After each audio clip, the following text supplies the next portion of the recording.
And welcome to another Biddle on Saturday, March 21st, 2020. How's everybody doing? Doing great, Rocco. Very well, thanks. Fantastic. All right, so we are officially open for business.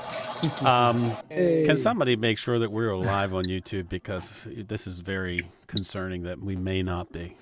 Just saying. No, YouTube's not started. No, it's not No, started there's yet. nothing. There's nothing there. Oh, these people are killing me. Wait, it's just going. There it goes. So I guess everybody on YouTube missed that first part. Something. I don't know. It's coming through. We're going to just continue on. And Yeah, I'm great. yeah, right. Great. I'll tell you. Okay, see, Eric, this is why I want to talk about library, because, YouTube is just killing me. Well, if maybe let's see if they do live streaming. That would be cool. Yeah. All right. First thing we got to talk about is Arco Linux. We have been testing it for 2 weeks. I have put it on the test machine, installed it, and, every time I install an XFCE version, it happens every time. Because I installed the regular version with OpenBox and XFCE. And every time it happens where I remember how good XFCE can be, and then I dive into customizing it the way I want to customize it, and I just can't get it over that edge of, pixels that I like to have a certain way. And it's a great desktop environment. Arco is a great distro. It has so much to offer, but I will just be honest with you and say that it's not for me. XFCE in general is not for me. I probably should have tried one of the other versions and maybe gave it a spin, but I didn't. So there you go. Yeah, there's something about XFCE. I'm the same way. I know it is much loved, and for good reason, because it is super lightweight. It's modular. There's a lot to like about it, but just day to day, I don't know what it is. I get in there and it's the same way. Like, I customize things and yeah, it looks fine. And I don't know. I'm so kind of stuck on GNOME and Plasma, Cinnamon, but now when you think of something like Ubuntu Studio, though, I think it makes perfect sense, because you want a very lightweight DE, that gets out of your way. You're more focused on the activity that you're trying to perform, and not so much just, oh, look how pretty my desktop is, Yep. Well, what did you think of it? Like I said last week, I think the importance to me is that it's what Eric's doing with giving you a tool set to learn, right? It's, you can have every desktop and window manager known to man, and you can either have it installed for you, or you can figure out how to install it yourself. And there's hundreds of videos and tutorials to explain it all. And so well curated, well thought out. There's a great community. It in terms of like a well-rounded distro, I think, and the fact that it's focused on learning, I think that's what makes it special to me, right? So, there's no point, I don't think, in saying, oh, the theme this or the package that. Like, that's kind of irrelevant to me in a lot of ways, because of that other factor. Right. I think. Well, they do put a lot into that. Oh, yeah. And we had mentioned last week about the ARC theme, and they are going to be affected by that in some way, and we have an update on that as of later. We'll talk about that, but they do put a lot into the theme, but it gets overshadowed by all of the other things that they put into it, all of the other learning tools that they put into it, and that is what people love. That's what people see. So, yep. All right, Dan, sir. Yes, sir. How are you? I'm doing pretty well, considering. I didn't get a chance to get back into it too much this week, but I will say that I agree with all the things you've said about XFCE, and I think that also translates over to LXQt. So, I mean, you can think about that as an alternative for some of those things too, if you're more into the Qt environment type things. Anyway, I did deepen and to stray away from my normal a little bit, and it's been good. No complaints really. So, but like I said, I didn't get a whole lot of chance to try this week. Too much, a little bit. But Too not much life going on.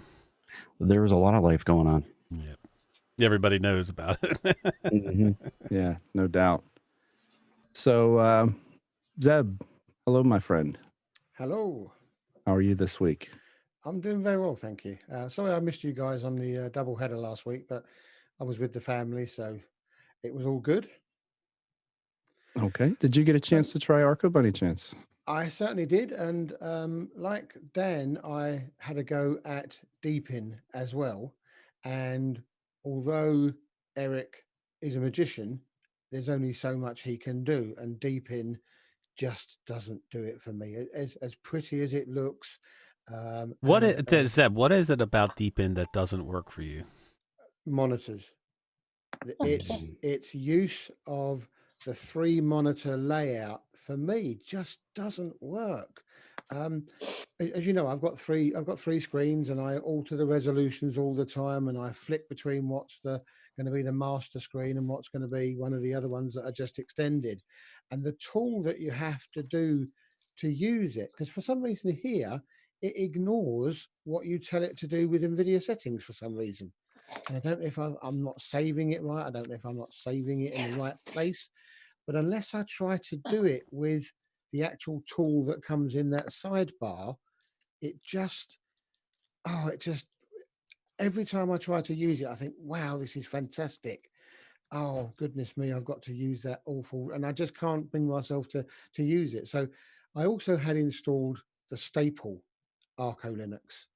And unlike you, Rocco, I'm not that worried about a mixture of GTK2 themes, GTK3 themes, whether it's some native app that's running under Snap or Flatpak or App Image that doesn't, I don't have to have all of the header bars the same, all of the pixels in the right place. So for me, I've got so used to XFCE that if you ignore the plethora of other stuff that Eric does, for me, Arco XFCE is one of those ones that's up there when you say, oh, what should I put on your machine? Well, obviously Pep's going to be first, and then you come along with things like Manjaro and Arco and Mint and all the others, and it just sort of like rolls off the tongue because I know it's going to work. And then there's all the other little tips and tricks that Eric puts into it, which, as you rightly said, Eric, if you want to, you can go and learn. Yeah, you can start off with your Arco, get familiar with it, then pick your flavor and go Arco B, or deep dive and go to Arco D, where you manipulate your scripts, you take out the programs you don't want. But I don't bother with all of that. I mean, I did it, I tried it, I enjoyed it. It's a bit like installing Arch. Once you've done it, what's the point? Because you're missing all the goodness that someone else can put into it. So for me, yeah, it gets a double thumbs up, and it's up there with all of the others are the ones that I just say, it just works. I'm using it now, and I know it's going to fire up every single time. Fantastic distro. Well, I'll be honest with you, Zeb. It's not just the pixels out of place for GTK themes or something like that. I have never been able to get a full transparent panel menu in XFCE. So I am so used to having that in whatever I use, whether it's Plasma or GNOME through an extension, that's the first thing I go for. And if I can't get you can get the panel transparent, but certain applets will have the black or the colored background, and the whisker menu will always have that colored background, no matter which theme that you switch to. And I wish there was a way to fix that, because while after the show, in English Bob's channel, there's a guy called Akantor, and he found something, and I can't remember what it is, but it turns the XFCE whisker menu completely transparent if you want it to. that's what I'm looking for. You set the theme. I'll find it for you after the show, and I'll drop you a link in Telegram, and then you can have a play, because that might be one more notch that you can tick off to say, do you know what? I'm nearly there. Yep. With XFCE, but that's the beauty of Linux. We don't have to. We're not forced to use a particular environment. We find the one that we like, and we use it. Yep. And it's whether or not you can put up with these little nitpicks. Because GNOME, fantastic, but there's just something about it that I can't use, and I don't know what it is. I can't put my finger on it. But XFCE, I just feel at home, and it's the first thing I go for when I install. And a bit of shocking news here is, I think I'm cured of distro hopping. I've had enough. I'll do the test. Come on. Let's see. What is it? March 21st, 2020. Yeah. I mean, I don't know what it is, but I'm now bored with having to set everything up again. And I've got stuff set up the way I like. I don't know what it is, but just all of a sudden, yep. I'm You done. better include the time of day with that date there, Eric. I am, Zeb, I can't tell you how much in agreement I am with you. This is what virtual machines are for in my mind. If I want to try something, I can very easily just fire it up. And I know people will say it's not the same, and it's true. Maybe if you're trying to do hardware testing or whatever, but at least I get an understanding of what it looks like and how it works. If something's really compelling, I have a second install, or I can dual boot with it. But as it stands, for the last 6 months or so, I've been on Ubuntu, and I'm just happy with it. I am so glad to hear all of you gentlemen not wanting to be distro hoppers anymore. Makes me feel better.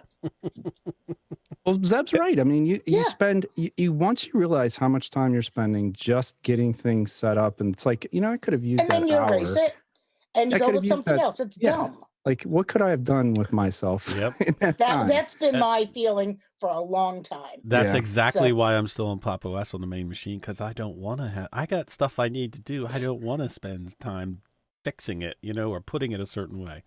Yep. That's what the test I want to say that for. I have been at that place since about 2010 when I hopped to Really? OpenSUSE. Really? You're a smarter man than I am, though. But I've been on. I wouldn't go that far. No. No, I don't think it's not about being a smarter man, Eric. It's about at certain points in time in your Linux journey, there's excitement about trying new things. There's excitement about trying the latest release. Also, don't forget the frustration of little things that bother you, and all of a sudden you're like, I'm going to blow up this whole installation just because that one little thing's bothering me. Yep. And you have to get over some of these things, right? So, but there is a point where you do get over that, and there is a point where the excitement is still there, but it's not enough to make me do it on my main machine. And I think that's the key. Yes, I was approaching that point right up until Destination Linux had an episode where Dusky talked about setup script that he had, and then I created those. And so, prepping a new install for me, I just copy over the setup script, run it, and walk away for 5 minutes, come back, and my machine's set up. But you like pain, Dave. So yeah, I don't know. I think that after a while, what are you doing? You're sitting there and you're getting even if you're using the setup script, there's still going to be things with that, whatever distro it is, that you're going to say, ew, I don't like that. And go to the next one, and then go to the next one. Instead of either learning to live with it. Look how many people live with, I'm going to say it, how many people live with Windows and live with Mac OS. There are things that drive you crazy in both. There are things that drive me crazy in Ubuntu, but I've learned to either work around it or just live with it. Yep. Because I don't want to waste the rest of my life just hopping from distro to distro to distro. I want to be able to use my computer. Once in a while, I will throw it on. I'll throw a distro on an extra computer on a laptop, but it's not going to be my main machine. It's not what I'm going to use all the time. I think what I've decided is that I'm happy to try things for Biddle, and that gives me a reason to do it. And maybe I'll install it on hardware as a dual boot, but ultimately, just day to day, let's just settle down. And so, Zeb, you're in good company. Yeah. Big Pod wanted to go. Sorry, I don't want to cut anybody off, but we want to get him in before we move on. You're muted, Big Pod. I don't know what you're talking about, to be honest.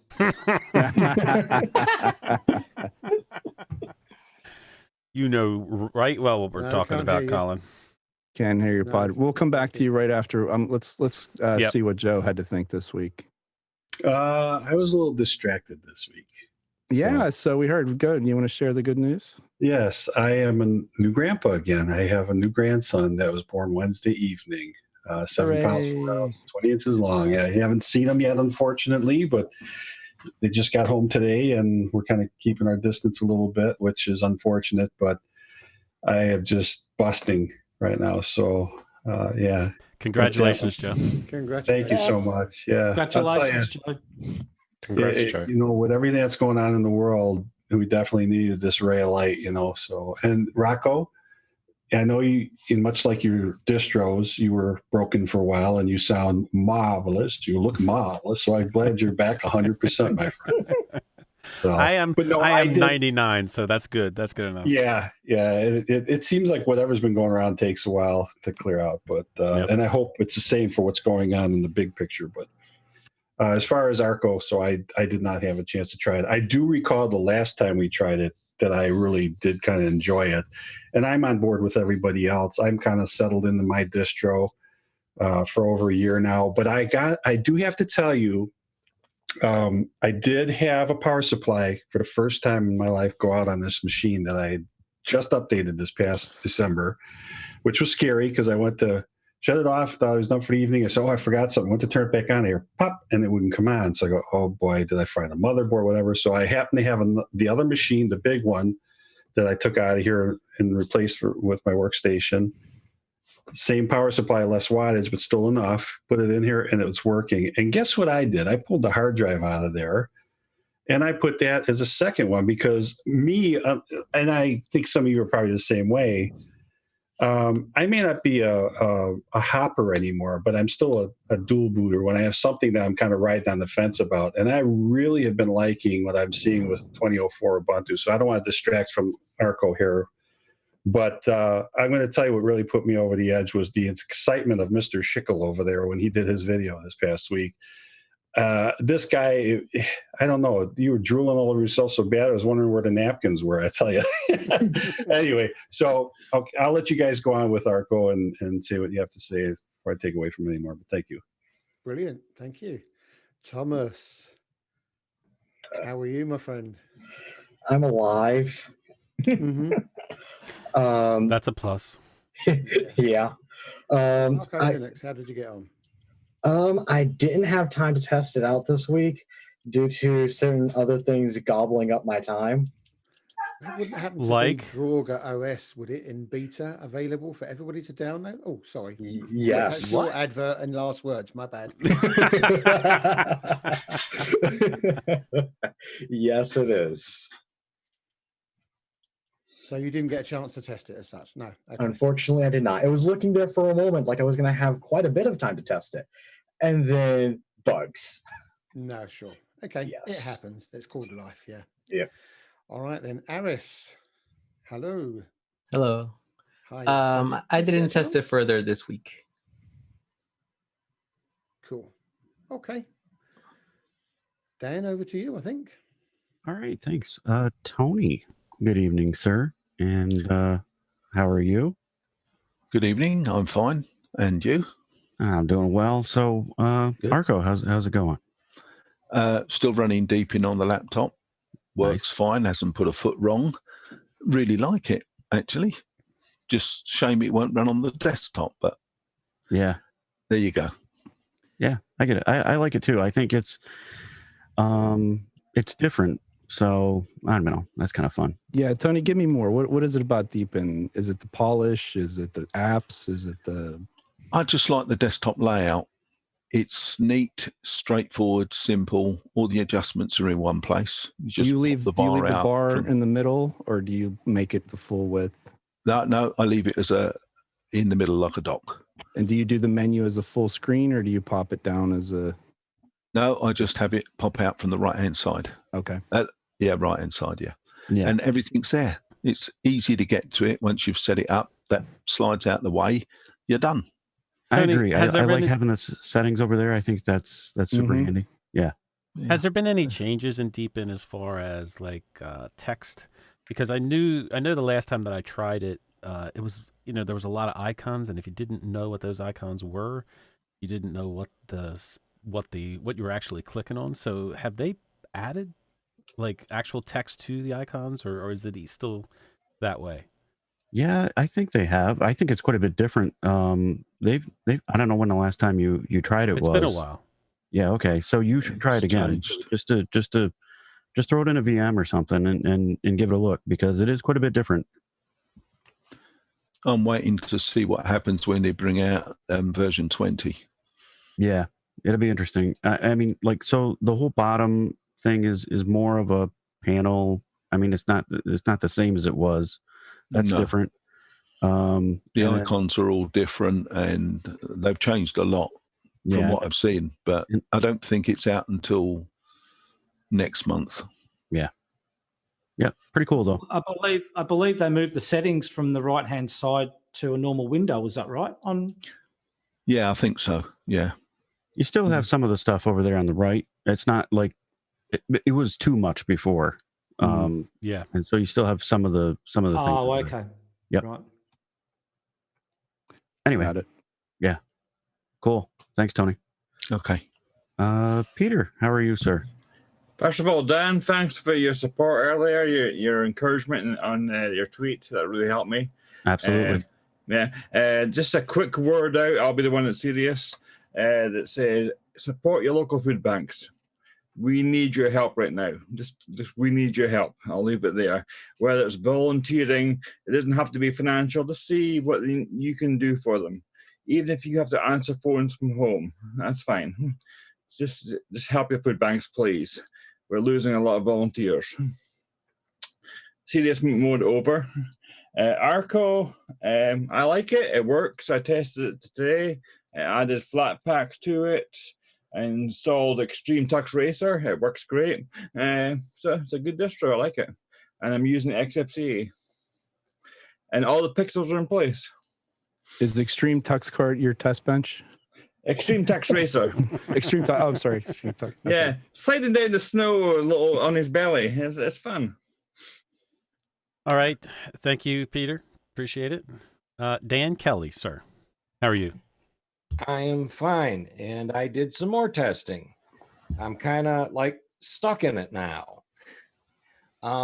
After last week, I had problems with getting Steam to work with Windows games and stuff like that. It turns out that when you install Steam through Arco, you get some kind of native version, and it only works with things that are from Steam that are labeled native as games go. But I was able to delete the Steam, take it all out, and copy and paste all the Steam working parts out of Debian into Arco and get a full working Steam setup. So it works great. I got that going. The more I got into this and got things working, it's like, man, this is starting to turn into something I might want to keep.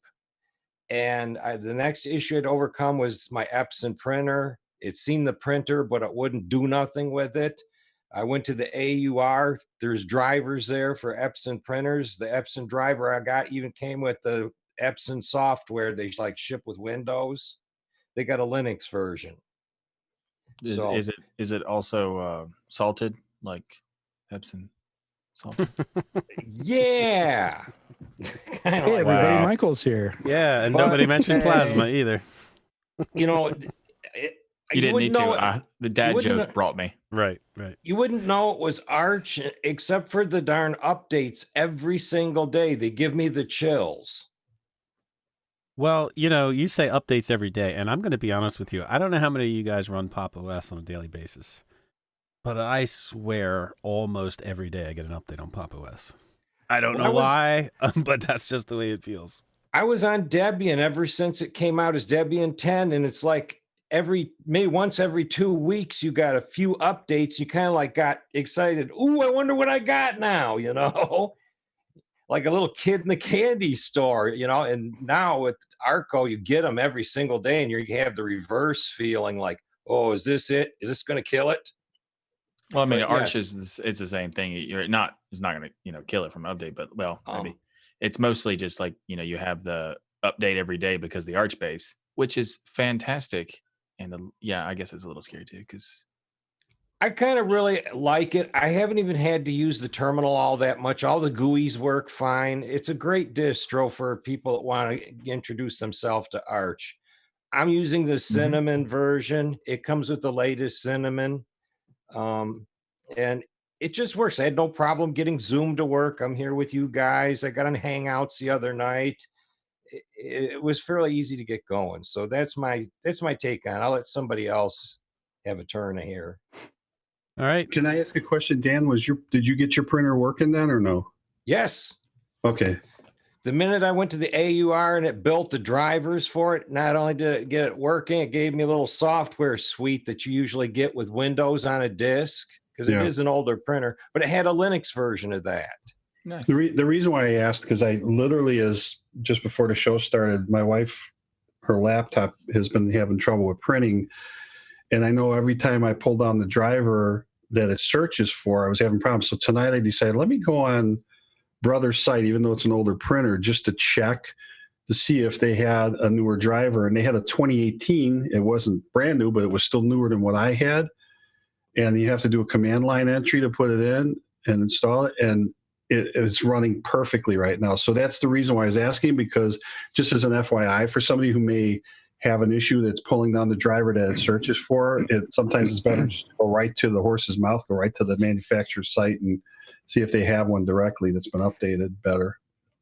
Yeah, Epson had Linux drivers at their website too, but it was just much easier to have the AUR completely build them for you. All right. Thank you, Dan.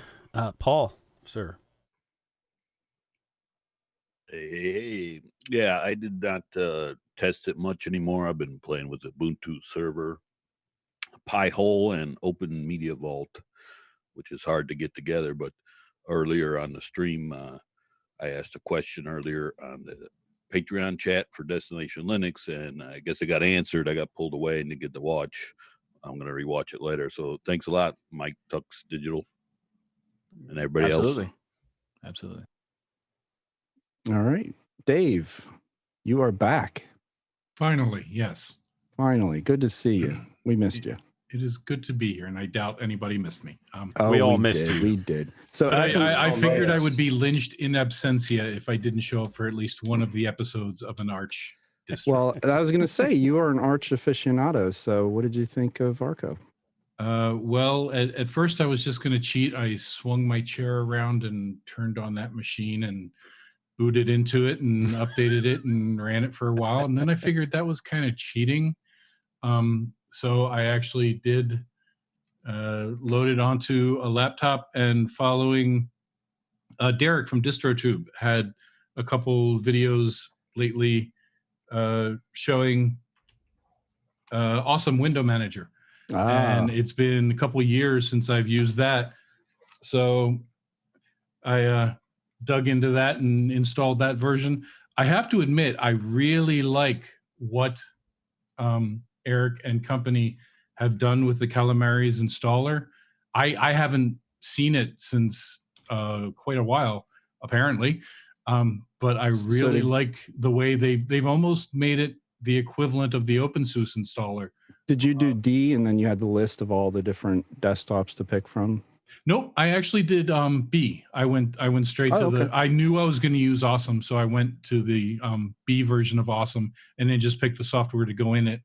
Don't agree with all of their choices, but the stuff that I didn't agree with, I just didn't put in, and the rest I can add because it's in my setup scripts, and so it fired up. It's been working fine. I cannot say enough good things about Eric Dubois, his 10,000 videos, the just amount of information that you can get. It's like his videos have become the Arch Wiki in video form. Pretty much anything you need to learn. And most of it applies to more than just Arch. So I can't say enough good things about him and the crew that he has working on Arco. I just love it. anytime I go nowadays to install Arch, I use that as my base. Mm-hmm. Quick question, Dave. Was the awesome version the only one you tried this time round with the new Calamares installer? Yes, because I'm actually thinking about putting that on my main machine. I'm still trying to decide whether I'm going to do it through Arch or through Ubuntu. But I was focusing more on the desktop because I knew Arco was great. I've used it too many times, installed it too many times. So that wasn't what I was focused on when I went to install it. It was the window manager that actually held more interest for me. Sure. So that was actually something you reminded me of that I meant to ask the group. I did both Arco, the main one, and the Cinnamon B version. Did anybody else notice that the B versions seem to have much more software listed in the installer than A, as if he's done everything else and he forgot to go back to A and update it? Because I don't remember seeing GIMP in Arco Linux, but it was definitely in Arco Linux Cinnamon, the Deepin version.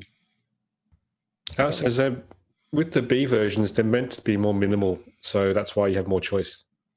Right. Yeah, so I got it with therefore Cinnamon. GIMP might already come in Arco. Yeah, GIMP should be in the main ISO already. Gotcha. That'll explain it. I didn't think Eric would miss something like that, and I just wanted to know what that reason was. So that's all good. All right. Well, thanks very much indeed for that, Dave.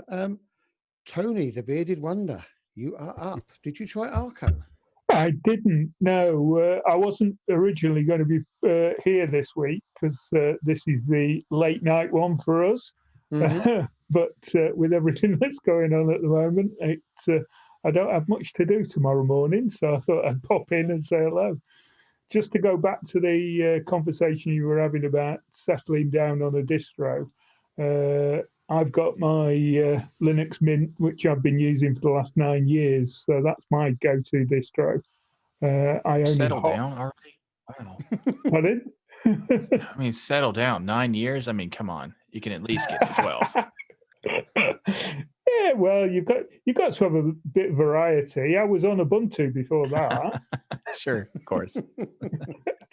So now I only distro hop on the laptop for the show. So yeah, my go-to distro on my main machines are Linux Mint Mate. Well, that's about all I've got really as far as the distro goes this week. All right. Okay, cool. And I think I might have messed up a bit then. I jumped in too quickly, but never mind. It's all good. Welcome. And we have a little visitor. We do. And the answer is nope. 42. Yep. Okay. Nice and sweet. All right. Schickel, how are you this evening? Absolutely irresponsible. Excellent. Glad to hear that. What do you think of Arco?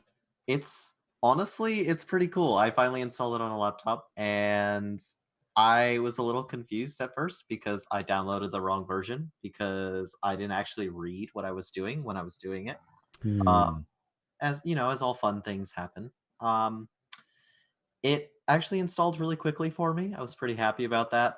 It's been a while since I've used an Arch-based system. The AUR is pretty neat to have available. Other than that, I mean, I tried Deepin as well, and it's been a while. It was a little strange for me coming from GNOME, but I still like it. It's definitely not as fast as I remember it being. But the underlying system, I mean, boot up was insanely quick for me, so it was nice to see. Did people try Deepin just because it was an easy choice and you don't usually get to try it? I'm wondering. It's pretty. It's just pretty, okay? Okay. Yes. It is pretty. I had no idea. It's not one you get to use a lot. Yeah, that's what I'm wondering. You know? Yeah, so I have to admit, Eric. I have to admit that's one thing that I thought about when I was looking at Arco was maybe I should try Deepin. Yeah, because I can't actually use like Deepin like proper because like it won't run on most of my hardware now. So it really is actually an easy gateway into it. So And that's I tried Deepin too. So I mean, all of us. It's just funny that so many of us did. It's a good So, observation. Schickel, you might be able to answer that. The Deepin that Eric has got on there, is this that new mythical Deepin 20 that's kind of have all these snazzy new bits and pieces in it? Or don't we know No, really? I don't think yet. No, not yet. That was a shame because I think that's going to be incredible. Mine when was it kind comes of out. bland. Yeah, it'll be. I'm sure it'll be one of the first ones to have it though, which is always a good thing. So, all right, thanks, Jekyll. Jason, how are you? Good evening, everybody. And I did not get a chance to try the Arco Linux. I had to set up this work at home station and get hundreds of people set up for work from home. So I've been busy. I've been doing the same thing, so I am completely understand. All right.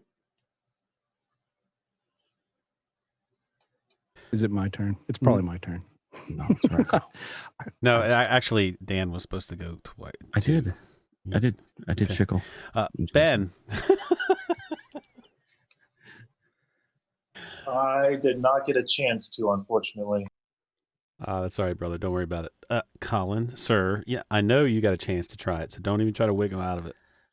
Yes, I actually I just wanted to mention I did run distro for 9 months once. No, you That's didn't. a record. That's fake news, dude. 9 minutes, maybe, but 9 months. He probably did get it for 9 months. He just forgot it was installed on the partition. Yeah, that was it.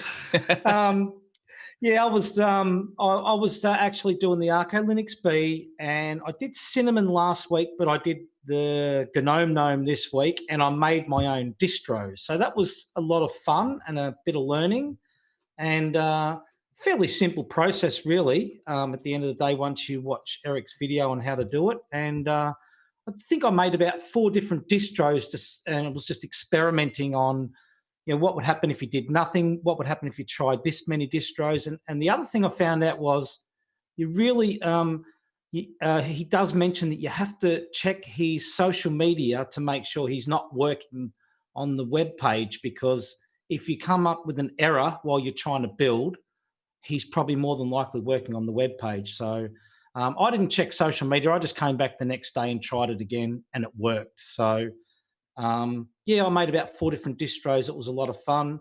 I put it on 2 different computers and tried it all out, and it all worked pretty well. The one thing is it does have all the package selection in Calamares.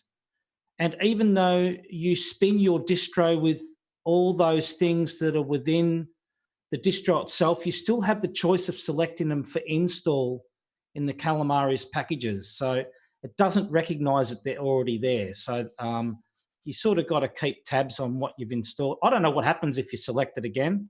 May just reinstall it with no problem at all. So that's the only thing I've noticed. But it seems to be running pretty well, and I'm really liking GNOME 3.36. It's quite good. So I'm now interested in having a look at Ubuntu 2004 after trying that. But Arco's been running pretty solid anyway, so I enjoyed it, and I think those guys at Arco Linux are doing a really good job over there with all the info they've got provided there, and how to use your own distro. It's good to be able to put all these packages in. You can run a live system. You've got Simple Screen Recorder already there. The other thing is, which I mentioned last week, that there's certain bits of XFCE that have left in the GNOME desktop, and there's no selection to log into XFCE, but the Thunar file manager and quite a few other bits and pieces are still there. They said to run Skell. I've tried to sort of get my head around Skell. I sort of don't understand it too much. I did run Skell, but the XFCE bits are still there. I just went into PAMAC. Is it PAMAC? Yeah, it's PAMAC. And I just installed the I just removed the XFCE bits. I don't know why they're still lurking around there after install, because once you install GNOME, I would have thought that would have gone away, but I'm not understanding that little bit of the process. But besides that, it's all working well. Had a lot of fun. So that's my experience. Excellent.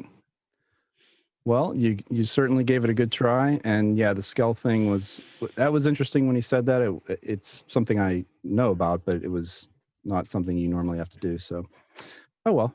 Hey, you learned something. That's good. That's the whole Yeah, point. well, right? the Skell has he has settings for himself, but the Skell, when you run Skell, you can choose to not have his settings override some of yours. So you've got to update, remove some of the settings or something, and then once you copy it, your settings, you've got to rename your folders or something. It goes into a bit of depth there, but I still don't understand how it's got anything to do with the XFCE bits lurking around in the GNOME. It also happened in the Cinnamon, so it doesn't matter which desktop you install. The XFCE bits are still hanging around because it uses XFCE and a customized XFCE to deliver the install. The July And I think session, yeah. Yeah, and they just seem to stick around. So yeah, that's what that's all about. Yeah, I would guess if you looked at Skell, there's probably some config files in there for XFCE. Maybe, yeah, I'm not sure. Yeah. Okay. Well, Vince, good to see your face. How are you, sir? Very well. And yourself, Eric? Doing wonderful, thank you. Did you get a chance to? Well, no, you don't know anything about Arco, do you? Nah. Just on that last point, Colin, with the Skell thing, that's an alias that Eric has that copies all the default configs en masse to your home folder. There is another tool that he makes use of called Meld, which is a comparison tool that you can use to compare sort of the contents of individual files or directories, and you can copy whatever you want across. So that's really good. And I don't get the discussion earlier about XFCE, guys, because, I mean, there are 14 other themed DEs that you could have tried. So there's that. You're right. You're right. I wanted to a little bit touch on the stability of Arco and I suppose Arch in general, because there was a question asked in the chat earlier as well. I mean, it's been stable enough for me, for my needs as a user. But what I would add is that if there happens to be any sort of common issue that affects all Arco users or Arch users, you'll very usually see a post from Eric or one of the devs very quickly in the communication channels, so in the Telegram or Discord. So if you know where to look, there's usually a solution readily available. And I think that communication that they have with users is very, very effective, and it's fantastic. As an example, I woke up this morning to messages in Telegram that PAMAC appears to be broken at the moment. And I mean, I suppose that's a problem with running Bleeding Edge, in that if one of PAMAC's dependencies, for example, is updated and it breaks PAMAC, you need to wait for those devs to fix it, although this time it appears to be an Arch upstream issue. So, I mean, that's the one good thing about Bleeding Edge and rolling. Yep. Does the AUR have a Git version? Yes. Okay. It's the GUI. Yeah, so sorry, the question again. I haven't actually looked. Is PAMAC the updater, the little tool that comes with the red exclamation mark in the top right-hand corner sort of thing? Yeah. Yeah, PAMAC is the GUI for Pac-Man. It depends on what version you currently have of PAMAC and whether you've rebooted it lately. I literally rebooted into it today. So I think it just depends. But did you? Yeah. Some people are, I suppose, because there was a message that was put out in Telegram. But I suppose it does get fixed very quickly, though, and that's one of the things with being rolling. Some people just need a bit of patience if that's broken for them. But I mean, I'm very happy with Arco, and I don't see myself hopping off it on my main machines at all anytime soon. Nice. All right, John Anderson, welcome to Biddle. Hey guys, sorry it's my first week, so no, I did not try Arco. That's maybe cool. next time. It's not a prerequisite of being on Biddle to do the challenge.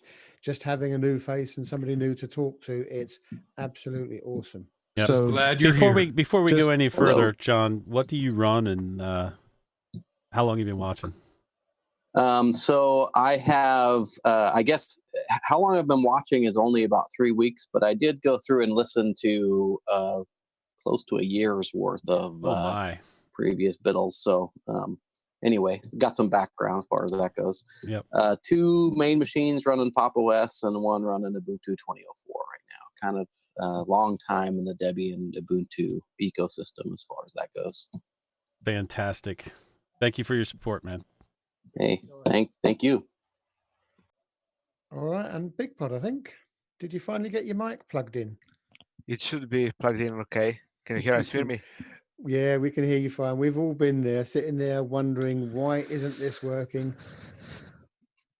So this week I did some work on Arco. I made the ISO, but I didn't get to do anything else. On Monday I did the recording with DT, DistroTube. We made a video about package management on Arch. Nice. And then everything fell apart. Every day something to do. Then something piqued my interest, and just time runs out. But I wanted to say a word about the whole distro of choice and distro hopping. For me, I'm a bit more than I believe around 2 years in Linux, and truth be told, to say that I would switch in the only real switch that I did was from Ubuntu to Arch-based distros. Then I just hop around the Arch world from Arch, Arco, and Manjaro. And that's about it. So I'm trapped in that little world because there is nothing better, in my opinion. Well, that's good. I'm glad that It's worked like for you. it's like being trapped in a comfy beanbag. Yeah. Yeah. Yeah, definitely. Barb, how are you this evening? Yep. I'm fine. I think I had mentioned it in the chat. I was reading and I actually thought it was like only 7:30 or something. And it was after 8. It was 8:03 when I realized, oh, I'm late. Ah, you made it in plenty of time. It's good to see you. I made it. I did try. I remember if I had said something last week, I never got it installed, but I did play around with the USB. So it wouldn't install in my circa 2014 XPS 13. Yeah. And what amazingly enough was that when I put the USB the little drive into my Mac, it actually booted up, except Yep. I would have needed a magnifying glass to read any of the text. Yeah, has it got a retina display? Yeah. Yeah, so the high DPI thing is what ate you up there probably. Yeah. Yep. But I was surprised that it actually it did that, because sometimes it doesn't, because Macs are a pain in the butt. Yeah, it probably depends on the DE that you desktop environment that it boots into. Some handle it better than others for sure. Yeah, and I know with Ubuntu doesn't have a problem, but some of the others do. It won't even. It's like Mac goes, no, I don't like this. I don't understand it. Boom, go away. Yep. Yeah, but this did, and I thought that was kind of cool. Cool. Well, thanks for that, Barb. Michael, how are you this evening? I am doing spectacular wonderificus. Excellent. What do you think of Arco? I didn't try it this time, but I've tried it before and I do like it. I think that it's one of the better Arch-based distributions, especially if you're trying to learn something. If you're trying to learn Arch, it's a great tool for that. And I think that the instructions that are available, like the amount of information available from Arco, is impressive to a degree of overwhelmingness. So it's kind of like it somewhat battles the Arch Wiki. Like someone said, the videos are kind of in the same vein. And I would agree that that's a really massive asset to the distribution. I would ask them to consolidate their websites, because one of the overwhelming things for me was like there's like 6 different websites, and that's the only thing that I have a issue with. But overall, I think Arco Linux is fantastic. Very nice. Thank you, Michael, for not taking up the full next 10 minutes. So let's talk about Plasma on Arco Linux. All right. And Daniel. Hey, can you guys hear me all right? We can. How are you? Okay. I'm doing pretty good. I'm on vacation in Florida, so my internet may be a little spotty. So I'll make it quick. I pseudo cheated because I've been running Arco Linux on my main rig at home for like 3 weeks. So, but I really like it, and I'm learning a lot from it. And I'm using the D. It's the D. Not the D. It's the main one that has the i3, the OpenBox, and the XFCE. But I have actually been sticking to the OpenBox and the i3, and tinkering with those two. And I find that I really like that. And I've been really getting into the tiling window managers lately anyway. And while on vacation, matter of fact, just today I downloaded three of the individual ones from the B series for BSPWM and Qtile. And then I also downloaded the extended, which I found out is actually, I think, all of the tiling window managers together in one. So I plan to tinker around with those over the next few days and play around with it. But I really like it. Like, I was always nervous to run Arch after my last Arch debacle. That was pretty much my fault because like I didn't update it frequently enough and like destroyed myself. But yeah, I like it. And Eric does a great job with all of his videos and stuff. I'll agree with Michael and a couple other people that I know have said it in the past, is that the websites can get a little much to navigate through.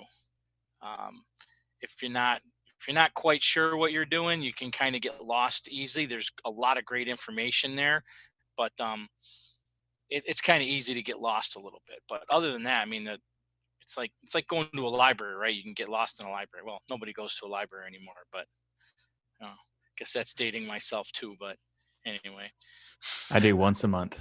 The start here page is really the key, right? That's what you need to go and look. And I almost wish that was, either front and center or just a giant button like start here. Because that page is agree. Yeah. But other than that, I really like it. And like I said, I'm going to keep it on my main rig for indefinitely for now. But Rock, I still have Pop OS on the laptop, and I'm still liking it a lot. It's perfect for that. And I'm with you, man. Pop OS updates an awful lot too. So Arch isn't the only thing that updates, man. Like, I got another one today. I feel like I just updated it yesterday. Dude, I don't know what it is, but I'm telling you, almost every day Pop OS updates something on the system. So yeah, it's true, man. It's true. All right, Steve, how are you? Hello, everybody. Oh, a bit tired, but long day, brother. Long week. Long week. Yep. My gosh. So I got it a little bit into OpenBox. I was able to check that out a little bit. Didn't get much further because I found myself, as I'm sitting at the computer, just kind of staring off and not getting into it. So, but OpenBox was a little bit different. It's the first time I was ever in OpenBox. Didn't know what I was, what to expect because I've never been in it, but it was a little different. Outside of that, I really didn't do much. I'll be one of those this week. That's okay. You have every excuse, and it's never a requirement anyway, Steve. So I know. We're just glad you're here. Well, thank you, sir. I'm glad to be here. Good. Mr. Adam Grubbs. What's up? How you doing? Doing all right. So I did try it. I didn't get very far at all. So when I tried to boot the USB, it was like, hey, we're going to load it based on the disk label for whatever reason. And the software I used to write the USB doesn't preserve the label properly. So that didn't work. And I was like, you know what? Not going to deal with this. So I just noped out pretty quick. Had you ever tried it in the past that you can remember? Or? Yeah, I had. I distinctly remember it being a pretty easy situation. Yeah. Okay. I always did the D with GNOME, but yeah. Yeah, D is pretty easy because you just get that nice live session with the installer and you just pick your desktop and you're done. Yeah. All right, so before we go on to the next person, I just want to let everybody know on YouTube that we have 29 people in Zoom, and unfortunately, only 25 can fit on the screen in the Linux version of Zoom. On Windows, you can fit, I think, 100 people on the main screen. So maybe you should go to zoom.us and put a ticket in to ask them to fix the Linux version so we can get more than 25 people on. But until that happens, I'm going to be switching back and forth through the screens so that the person who's talking is up on the screen. But we will be switching. So go ahead, Eric. Yeah, no problem. Although 100 tiny little faces, I'm not sure how well that would work. We won't probably ever get to 100, but a couple more would be nice. Yeah, that's true. 29, let's say 30. 50, right? dude. 50 would be great. The Mac lets you put in 48, have 48. There you go. See, we Yeah, are that's third-class citizens here. You can also pin. You can pin somebody if they're the one speaking. Yeah. I'm That's just not the happy. gallery, I don't think. Yeah, I'm just happy that we have this as an option because, frankly, there aren't really any others. So, Right, exactly. Yeah, and Zoom is a fantastically reliable thing. Even if it is kind of annoying sometimes, it still is probably the best option. Best option out there still, regardless, bar none. Yep. Scrap, I'm so glad that you showed up. I'll tell you, because I was worried there for a minute we weren't going to have our outro music, but I feel better now. I feel better. I was watching Lego Masters with my son. He was so excited. He's already watched that episode 3 times, and he wanted me to see it so bad. I'm jealous. I am slightly jealous myself. So, did you get a chance to try Arco? I tried the website and got something downloaded, but the whole rest of the week I was driving for DoorDash because my main job is down to 3 days as I'm a restaurateur. So, gotcha. That's been my week. Oh, and Gotcha. Everything is being stress tested. Yesterday morning, DoorDash it didn't work. The app was, I was in the dash, and then I went and sat at the hotspot, and then there were no orders, and then I went to Reddit, and then everybody's like, "It's broke, and you can't even stop or log out or nothing." So I just had to go home and set my phone on the shelf. Mm. Yeah, they fixed it out. They fixed it, so it's been good. The client wasn't working last week. I tried to order, and it just wouldn't even load. So, yeah. Well, my wife tried to sign up. She's like, "Hey, we could trade days. Like, you could go in the morning, or I'd go in the evening, or so that way someone's always here with the kids." I was like, "Okay." So she tried to sign up, and they're like, "Sorry, too many people have already signed up. We can't have anybody else on." So that's just me. Mm-hmm. So on to You the can just give next. her your phone. It's cool. That's all I've been doing this week. Sure. Okay. Alan, welcome. Yep. Hey, what's up, guys? Yeah, it's all good. Did you get to use Arco? I didn't even know what we were doing this week. I've just been so crazy with everything else that's been going on. I haven't even tried anything yet. So just go ahead and pass me by for right now. All right, then, no problems at all. Robin, welcome to the stream. I missed you last week because I wasn't here, but have you tried Arco? Hey guys, how are you all? Hey, Awesome, what's that brother. on top of your mic? Imagine that. Surprise, surprise. There you go. See? Hey everybody. Yeah, good.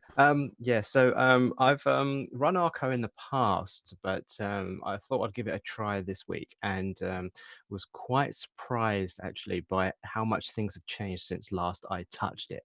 And that was probably about a year ago.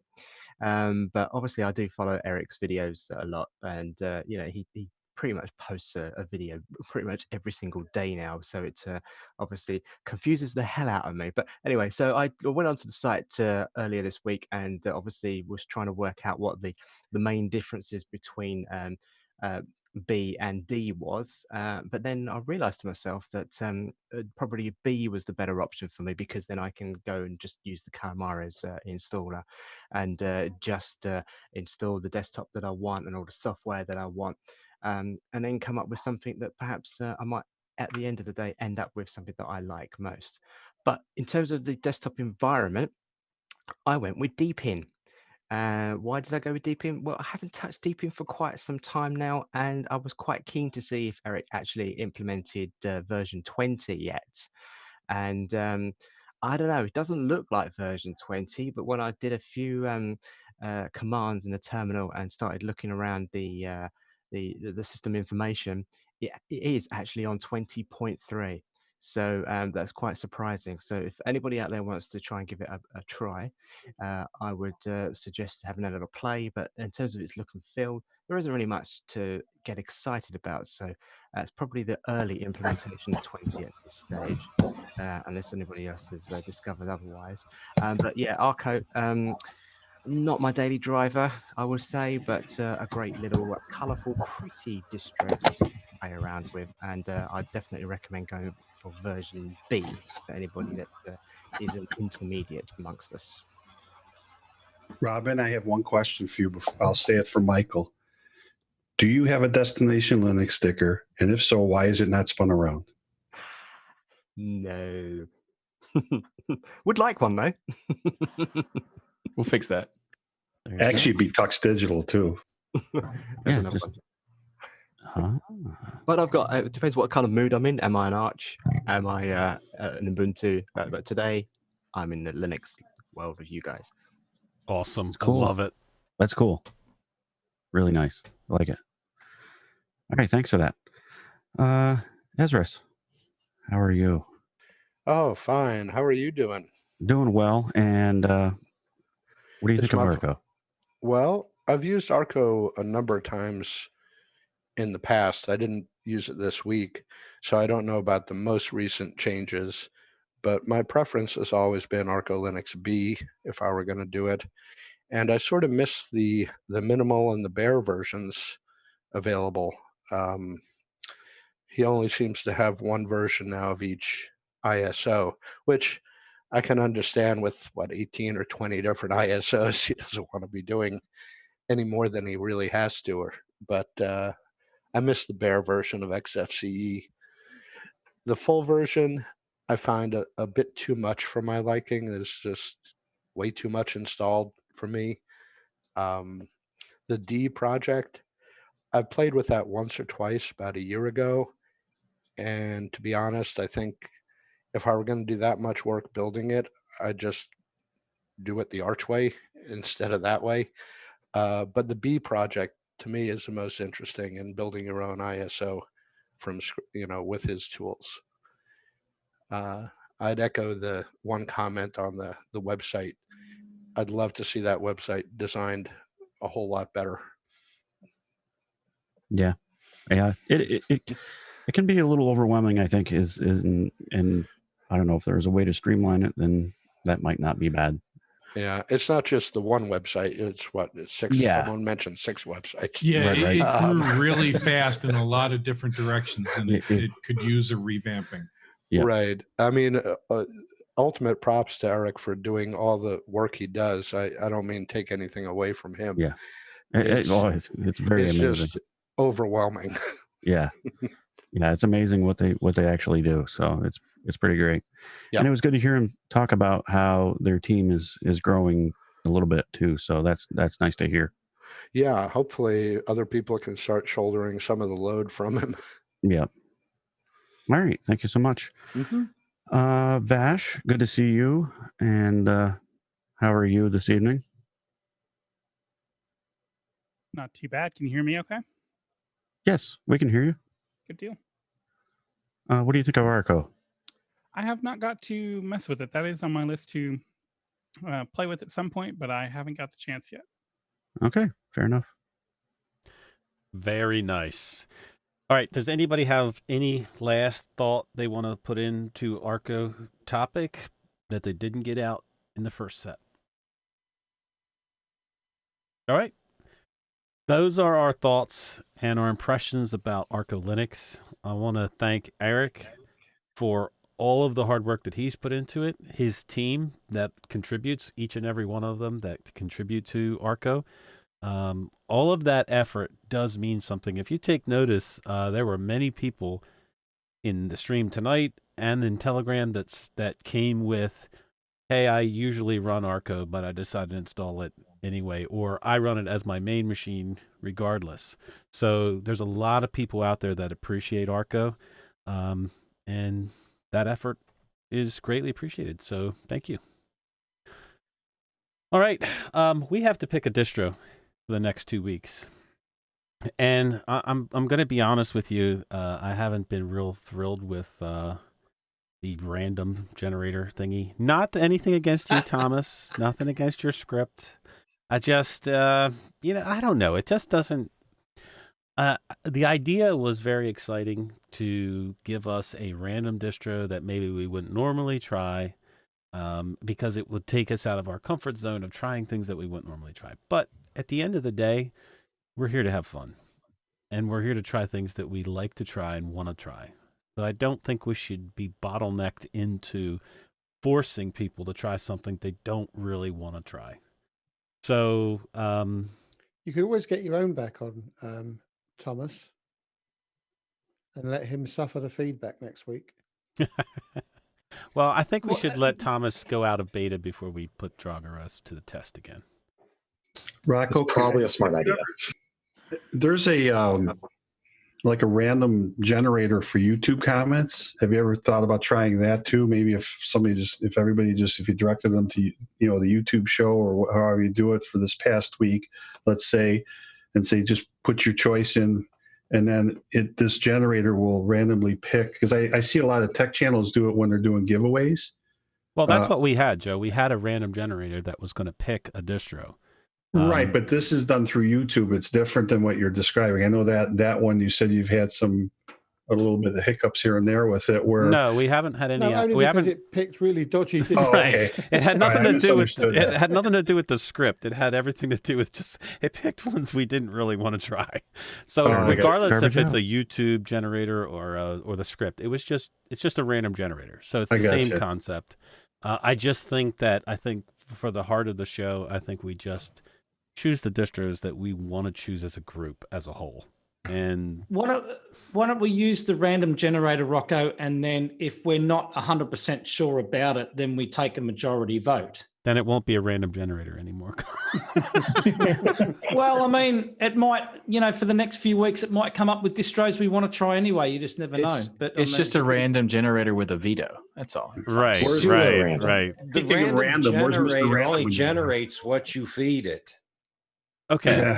How about doing a straw poll, Rocco? Well, the random can give us a starting point at least on what we want to choose. That's what I'm saying. It's a random straw poll might be we enough. have a list of distros up on the site about like which ones we would like to try.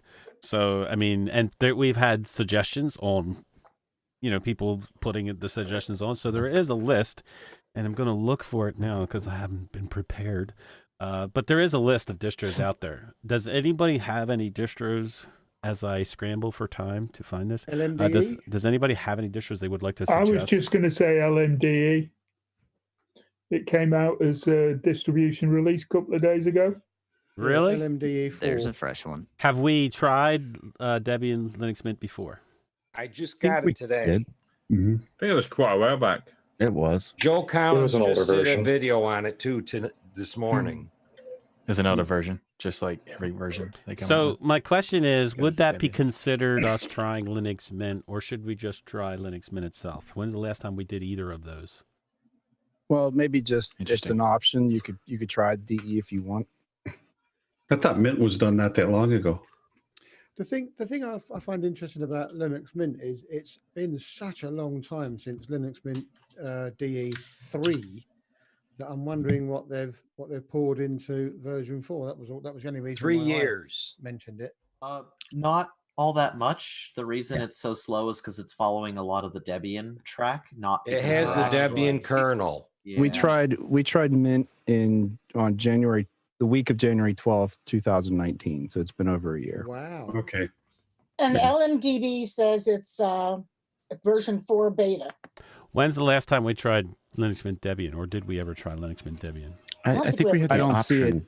I don't. Oh, no, we did. It was in 2018, September 15th, 2018. Okay. Wow. So do you guys have a problem with, like, say, trying Debian version of Linux Mint, and then when the next Linux Mint comes out, trying Linux Mint itself? Well, the makes sense. That'll be 19.3 in the came next out, what, last month? Last month. No, I don't know how much. 19.3's been out for a while because that's what I've been on. That's what I have on my machine right now. I don't know though if it was a major update though, right? Like, No, it's the 0.3 is like the last version before the 20 comes out, which will be either May or June. Yeah, it's they're just- it's always polished up. a month or 2 months after Okay. Ubuntu comes out. So why don't all we they do try is Linux polish up Mint some things. Debian, and then when the 20 version comes out in May, we'll try it. Sounds Okay. good. Yep. Ju- And just I'll be just keeping going you to say, just to say what Barbara said, the distribution release came out yesterday because I Yeah. loaded it on a laptop after it Yeah, I've came been out. playing with it all morning. All right. Yeah. So Yes. does Yeah, anybody but- have any objections to trying Linux Mint Debian? It's not Arch. Yeah. Dave. Oh, it sounds fun. And it's not No, I just tried Ubuntu the either. beta, Not so I'm just Arch. playing with it. Sounds super. Yeah, and it seems like I'm looking here. It came out on February 21st. That was the beta. Right. Yeah. Is the actual one out now? The actual Yes, one it isn't out came now. It's out on the yesterday. website. Oh, Yeah. okay. Code good, named thank you. Very Debbie. first page of the website, yeah. All right. So then that's what we'll do. We will try Linux Mint Debian for the next 2 weeks, and then go from there for the following 2 weeks. And you give me a great choice to try it out as a work from home person. There you go. Plenty of time. Plenty of time. But yeah, it's I'm keen. It's Debian without the Ubuntu. All right. Does anybody run Linux Mint Debian Edition for their main distro? I do. Dan does. Yeah. Damn. Dan and who else? Rob's. Rob's. Okay. There So, he is. tell me, convince me to like Linux Mint Debian. All I can Well, it say looks about no Linux different. Mint Debian, if you like the Cinnamon desktop, the one that comes with the Mint version is the newest version. If you do it Debian, because I have Debian in this machine too with Cinnamon on it, it has the older version. They're very hard to tell the difference. Other than the Linux Mint, people have a better package, backdoors and everything else. There's more. There's more ways to get software with the Mint version. I mean, the only reason I use it, to be honest, is for PCs that people don't normally use Linux on. It's not something completely foreign. It's everything that Ubuntu is. It's, software is going to work on it. There's going to be documentation out there if you hit road bumps, but Well, it just has a better UI. The question is not Mint, but Mint Debian Edition. Because the stuff on a Mint, the stuff for Ubuntu doesn't necessarily work on Debian. Yeah, it's Fair. very Debian. Mm-hmm. I was going to say, yeah, you don't want to try PPAs on Debian Edition at all. I haven't I've used. broken it. That's good to know, Penguin. But I haven't used just Debian. I cannot remember the last time I used something that was just based on Debian. So that to me, it's interesting because of that. So The only time I will use just I Debian is just for a hosting application when I want it on a small computer. And it's not necessarily a server, and it's just running that one thing. And I want it to be stable, and for some reason, Debian was better. Otherwise, yeah, I'm with you guys. I've Debian on a server. That's where I started actually, and I've always used it on servers, but I can't remember running it as a desktop OS really ever, especially with something like Ubuntu. Whoever's murdering their keyboard, can they mute themselves, please? Thank you. Looks like Mike. No, it was not. If I recall correctly, with Linux Mint Debian Edition, that really was born out of some concerns that Linux Mint had with being Ubuntu based, and they wanted to have a sort of a backup plan. Yeah, You're right, Vince. 15 years ago, I think. Yeah, that was a claim they made 15 years ago, and they still have the same claim, and it's nonsense. Is that still the same? Okay, They haven't changed. They haven't changed the reason, but that Which reason is after iffy. 15 It might years go away tomorrow. is I nonsense. think what people are going to maybe run into. Adam made the comment to me just chatting with me, but it's entirely possible that if you have newer hardware, you're maybe going to have some issues with Debian because It has kernel 4.19, so if you got newer AMD hardware, it's not going to work. Right. Well, I Oh, I don't thought have Team like brand Green. new. I don't have brand new AMD hardware, but there is an AMD card in this test machine, and it is a new machine, so it'll be a good test for it. As long as it's okay. The 4.19 is a pretty old. So if you have a Zen series or a Zen Plus series, it'll be fine. Zen 2, it depends. Like at the like a 30X whatever 3000X series, it's probably going to be problematic. And The 2000 series is probably fine. I thought Mint has included the backports in the Debian in their Linux Oh, Mint they have? Debian edition. Yes. Yeah, Okay. it's enabled by default, so you can pull right out of the backports. Good to know. Thanks, Esnix. Yeah. Mm-hmm. I can tell just you, to I let have you a know, Ryzen 7 2700X, and I did run the Debian with that kernel, and it works fine. Yeah, that one's fine because that's the 2000 series, which is still an amazing piece of hardware. Not biased at all. AMD's the best. Tony, you wanted to get in? Yeah, there's two things. One is I installed it yesterday. I think I got kernel 5.0. And the other thing was on my machine that I installed it on, I had a problem with Grub not installing properly. And I ended up having to do a dual boot with 19.3 to get Grub to install so I could boot into Debian Edition. So it'd be interesting to see whether anyone else has that problem when they're installing it. Were you UEFI or normal? No, normal. Well, it better not mess up my elementary install on the test machine. That's all I'm going to say. So, a quick story on the LMDE. Many years ago, maybe 6 years ago or so, I actually ran LMDE for quite a few months. And then later on, I discovered Solus. I was talking to Ike and found out that he actually used to run LMDE for Linux Mint. And so I told him I used it, and he goes, "Oh, you're the one." Nice. The other point, when they introduced LMDE originally, it was a rolling release based on SID, but they found it was too unstable, so that's why they went over to the distribution release, the basic Debian. That would make sense considering the package branch is called unstable. Yeah, but Debian unstable. I mean, a lot of people run SID, and it's not that big of a deal. Anyway, I know it's not pretty, stable and but- unstable don't mean the same thing in terms Right, of package management. exactly, I just wanted to make the joke because dad jokes, That's why you're here, Michael. Exactly. That is why I'm here. You're welcome. Dad age, you can make dad jokes, Michael. I am dad Well, age. Thank you. But, You're just a puppy. yeah, a couple of things. Puppy Linux, is that what you're saying? Go ahead, Penguin. Yeah, a couple of things I wanted to say about this kernel. Number one is I found it kind of strange they picked to include 4.19 because Buster now runs 5.3 by default, which I thought was kind of strange. But the thing is, if you can get it booted, at least basically onto your newer based hardware, you can go to the Liquid kernel and update the kernel. It works just fine. I did that on the beta version. It worked fine. So if you need that newer kernel, and if you can get it at least installed, you can go ahead and upgrade it using the Liquid kernel. Yeah, and the Ryzen CPUs will need the kernel updates, but the Mesa drivers, I don't know if those are backported. I was You'll actually need going those for. Sorry, I was going to ask about NVIDIA. So, as next, do you know if they have a reasonably new NVIDIA driver? Oh, I don't know about their NVIDIA driver. I don't really install NVIDIA drivers. Okay. It runs a generation behind. So probably 340. LMDE is based on Debian Buster, so you're going to get the code base of Buster. As far as I know, that's the 4.19 kernel, but you said there was a 5.3? Because Yeah, I've installed Buster 10.3. I got the 4.19 kernel. Yeah, last time I installed Buster, which was last week, when it updated, it updated to the 5.3 automatically.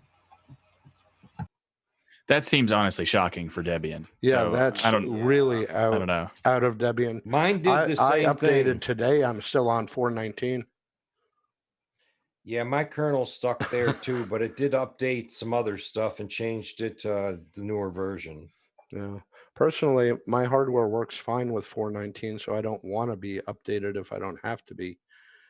But that is a Debian user. I mean,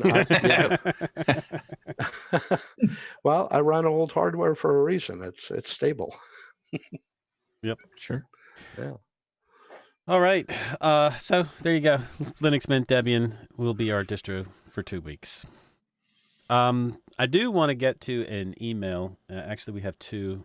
Eric's going to take care of one, and I'm going to take care of another. One is a forum post, actually, from Steve Hale.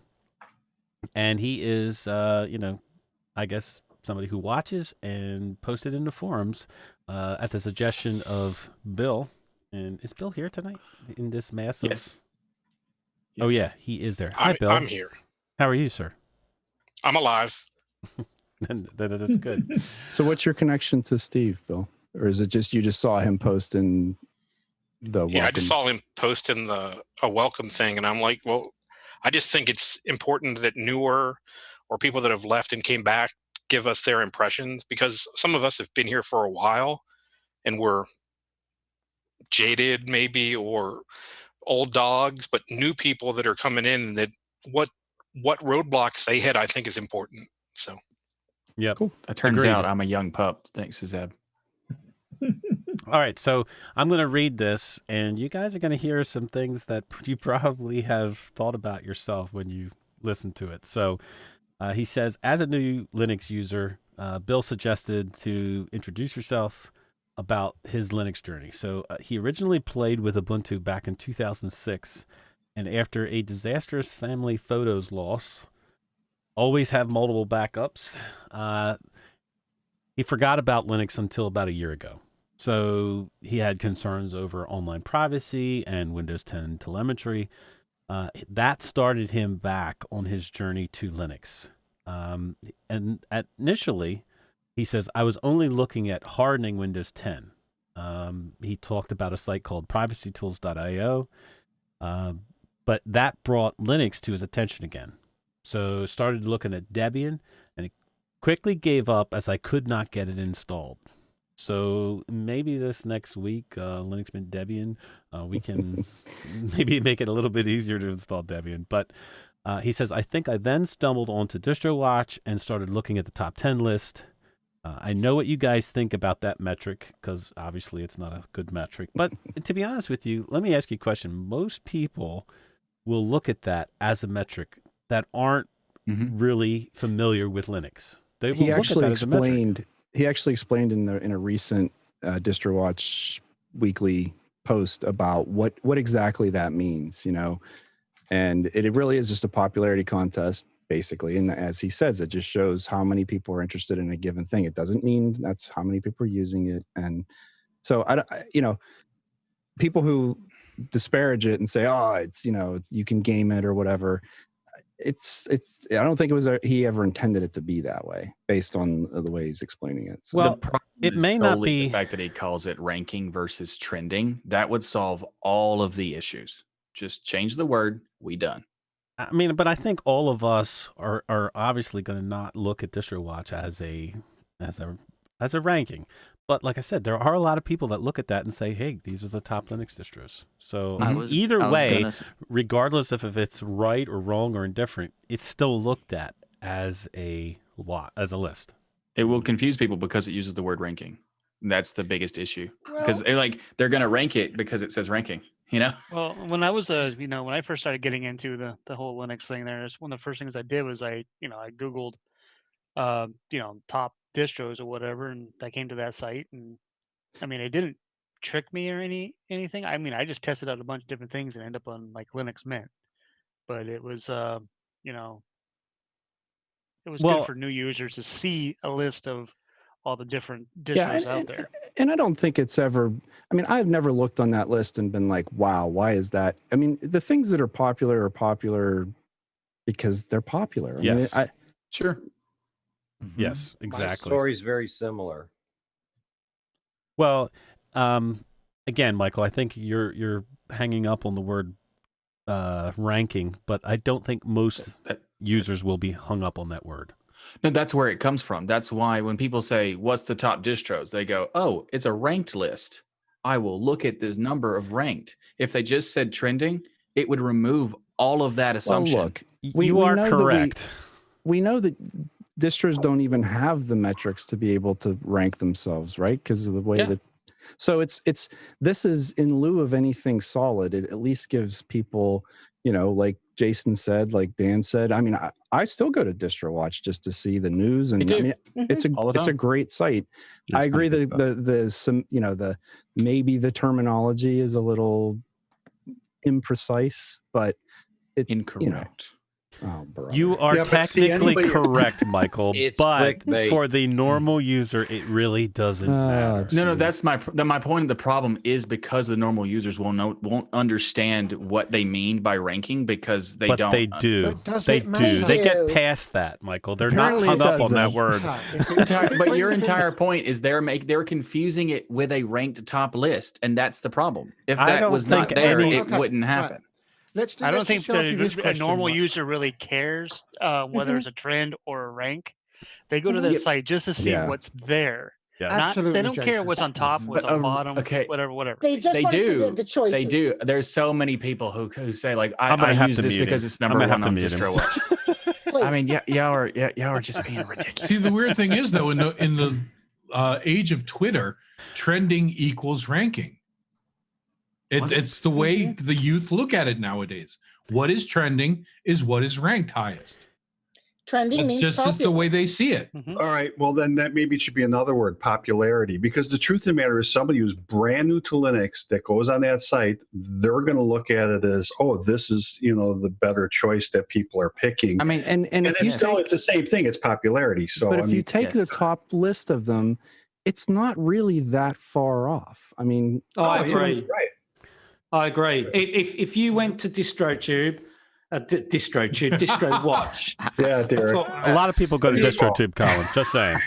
Promotion there. You're welcome, Derek.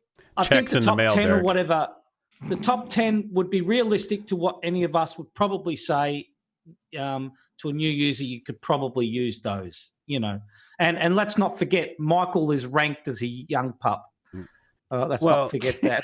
Again, to Eric's point, Zeb. He is. to Eric's point, it's not like you're not gonna miss any distro. You're not gonna say, think of any of the distros that you think are popular. It's not like you're not gonna find them on DistroWatch. So But that's think the about whole the point. fact that your beloved Pop OS is only 14. But that's okay.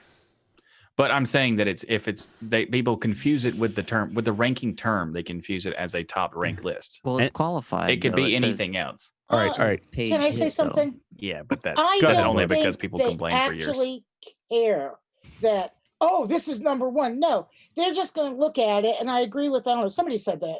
They're just going to, I'm looking at the list right now. And if they're new to Linux, they're not even going to, they might have heard of Ubuntu and maybe Zorin and Mint. I don't think most of them would have ever even heard of any of the others. Well, But It's they're the just, reason why the list is a problem because they will just say number one, we'll try. Exactly. No, I not see- no, necessarily. no, because I was in a group just the other day. I was You in the Linux didn't, for Everyone but group, that's and not someone that's came but in. there's a lot of people who will. And also, Barbara, you had like experience with computers for years prior to switching to Linux. So I'm saying like people who are brand new who don't understand why they go to this website. By the way, update your website. It looks like 1997, and they go to this website. And they just see this top list and go, oh, number one, I'll try it. Number two, maybe I'll try that too. Like it's just there's a lot of people who are confused by it solely because it's a ranking. Okay, so I'm sorry that I cut everybody off, but I had to mute everybody because topic's gone too far. First time I ever had to do that, actually. But I think we need to stay on the. I think we need to But it stay works on the. perfectly. I think we need to stay on the positive note here of Steven's journey. So let's get back to Steven's. Oh, that's what we were talking about. Yeah, that's what we were talking about before we got cool. before we got sidetracked into DistroWatch. So I didn't even know you could mute all. That's awesome. Thank you for the Okay, information. it does it a lot. he says, I've been through MX, Manjaro, Mint, Fedora, Arco, Ubuntu, and probably more. And each time in everything, it works, except one random thing. So he installs a distro, and it works great, except for one problem that annoys him, basically. Pulse audio. And his response is to nuke and pave. I mean, that's his response. And I have been there many times, so I totally can understand that. He said, fast forward a year, and I've settled on Ubuntu 1804. I'm not a power user. I'll use forums and internet search to try and fix problems, but lose interest if it becomes too much of a chore. So to sum up everything, he says, I guess I found Ubuntu has so many support articles, both on the official sites and on third-party sites, that it fits me as a new user, and I can usually find the answer to my questions somewhere on Google. The roadblocks are, his biggest one was Nuke and Pave solution to any problems I had. I guess I was expecting everything to be perfect, and now I realize that's not possible. Linux fragmentation is its greatest strength, but possibly its Achilles heel too. Anyway, long live Linux.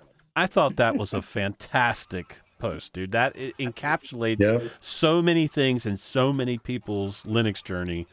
I think everyone can relate to something in that article, in that post. Well, you've got to remember Windows outweighs, more than just one problem. Windows has got a lot of them. Yep. Yeah. It does. But sorry, go ahead, Penguin. Okay. The thing that pops out, right, is the last part of that when they said Linux fragmentation is its greatest strength, but also can be its Achilles heel, because let's just take DistroWatch. It's got something like 400 distributions listed right on there. The reason why they have that top list right there is to kind of point them to what is the most popular, because it gives them at least a starting point where to look. Mm-hmm. The thing is, people go and take a look at this list of 450 distributions and wonder what the hell they're going to look at, what the heck they're looking at, which one is working, and if ours happens to be the number one, they're going to get confused because they get nothing but command prompts. So that could be a problem. But the thing is, yes, it is a strength because you have all this choice of how you want to run your computer, but it often confuses a lot of new users of what is actually going on in the Linux workspace at all. Yep, agreed. But I'm going to not say anything so that we don't derail again.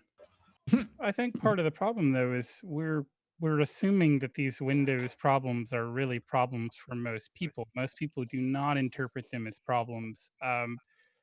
I just know personally, for me, I have to use Windows at work, and there are things that I've just gotten used to in Linux that I can't do in Windows, at least by default. Now, you can install third-party programs, but user admin privileges and all that is, it's not something where I have admin rights and all that stuff anyway. So, like, even just dual pane file managers, like, that's something I've got really used to, and it's kind of annoying that I can't do that in Windows. But for most people, they don't even know about that. They don't care about that. It may as well not exist as far as they're concerned. So I don't know that, the problems with Windows, quote unquote, are really going to be something that most people are going to get into because they just don't realize there's even. Well, no, I think the only thing that this is going to affect, or the only thing that Linux affects, is the people that are searching. That what he was looking for. He was looking to harden Windows, looking into privacy, didn't want the telemetry. Those are the people that you're going to catch with Linux. Absolutely. I don't think you're going to catch the main. Go ahead, Barb. Yeah, Barb. Okay. I think if you really listen to what he wrote, and what Rocco said when he read it, is that he is probably more of your typical, in why they're going to Linux user. And what does he do? He does email, he does browses the web and maybe a little word processing. And that is the majority of people. And I think that's what we have to think about also. They're not us. They're not the power user. They're not the person who's been doing this for years and years, or somebody where this is their life out of work. You know what I mean? It becomes an obsession with some people. And I think we have to realize he's like most of the people who end up on Ubuntu or whatever, or Linux Mint or Peppermint or whatever. And that's what we have to look at, not us. We are not the average user. There's one of us here that's an average user. There's two things in there, Barb, to your point. Yeah. So he had tried it before. And I think my first takeaway is, in 2006, 14 years ago, Linux was not easy, right? No. And also what brought him back this time was looking at security and privacy. And so he wasn't happy with the state of affairs in Windows 10 with the telemetry. Mhm. And so he's like, well, I'll give it a try again. And, like he went through looking and trying different things, and Ubuntu just worked for him, which is great. It could have been anything. But, the time that's lapsed for people that may have tried it in the past, a takeaway from this is it's so much, and you've heard all of us say this, longtime Linux users, it is so much different today. Even just a couple years ago, it's so much different. But 16 years, 14 years, it's way another different. lifetime. Yeah, absolutely. Yep. Just Scrap. 10, Yeah, I am reminded of a Linus Tech Tips video that was done, I don't know, a few years back, where before he started doing a lot of stuff with Mac OS, and he did like a challenge to see if he could do it versus Windows, because when Linus started his own Tech Tips thing, it was all Windows stuff. And his thing about it was Windows has its own ups and downs. And mostly he was talking about UI and the basic things you could use, because most of the stuff on Linux and or on Windows and Mac OS are pretty much the same ecosystem as far as apps, minus a few things. But I think it's also the same thing even going over to Linux, where in different distros, or even just Linux in general, if you want to take just the vanilla Ubuntu versus Mac OS or versus Windows 10, there are certain things that you just have to get used to that Linux does differently than either of those. And so it takes time to get a groove and figure out, okay, where is this setting generally going to be within a Linux distribution, which within the OS, and learn the language, because we all kind of speak the same language, even though we have our own flavor about how we want to say things. And I'm using that as a metaphor to describe the distributions and their different expressions of Linux. But Scrap, you would say that the same is true if you were a Windows user and then it's the first time you sat down in front of a Mac. Yeah, that's what I'm getting at. It's a computer. That setting is there somewhere. You just don't know what it's called or maybe where it is, right? Right. And so most of the things that have been said already, as far as, okay, Windows has done, there's some egregious thing over here because I'm a power user. And as far as an audio guy, I want to just plug a cable from this thing into this thing. In Windows, the issue with Windows is their internal drivers want to rule all of it. And Linux just says, here, do it, whatever you want, with respect to, there's a little bit of weird space there and sharp corners with pulse audio, but those are getting sanded down slowly over time, as long as you're using something that, as long as you're not using a distro that wants to just say a pulse is the only thing we like to use, this has to be right here, because I've run into that a couple times. But most of the time it's okay if you install the KX Studio stuff, which is the maintainer of it. Then you go jack, and of course now I'm going power user stuff, and we had this conversation a couple weeks ago after the show. So yeah, but the other thing too is we forget, where, like you're talking about before, where Linux came from. When Linux in its earlier days, much like Windows, you had to go out and find the individual components, the individual drivers, all of these other things. I almost think we've gotten a little bit spoiled and complacent just by what I was talking about earlier with the printer drivers, where you can just go and click, or sometimes now, actually, even the new Ubuntus, they just find it and you don't even have to do that. Unfortunately, like the experience I mentioned earlier on the laptop that my wife's using now, the drivers that it pulls down are still not good enough, because there's this long durated spool time, or it doesn't want to print at all. And there are still use cases where we need to reach out and go to the hardware manufacturer or go wherever we're using and look at and see if there's a better driver out there. That doesn't necessarily make it a bad thing, but it also is something that it's being judged on. And I think sometimes that will convolute people's impressions of it or whatever. It's not perfect. None of them are, whether it's Mac or Windows. But I think, like Barb said earlier, and we've all said this a million times, when you look at a decade ago, 3.5 years ago, whenever we started, Rocco started this, to now, I mean, we could see just the progression in the DEs so rapidly already. I mean, it's amazing the growth and the improvements. It's incredible, Joe. Yeah, I mean, just I mean, at this point, we're so sanding off rough edges, right? Someone said that. That's kind of where we're at now. I mean, they're introducing new features, but for the most part, we are so spoiled with choice.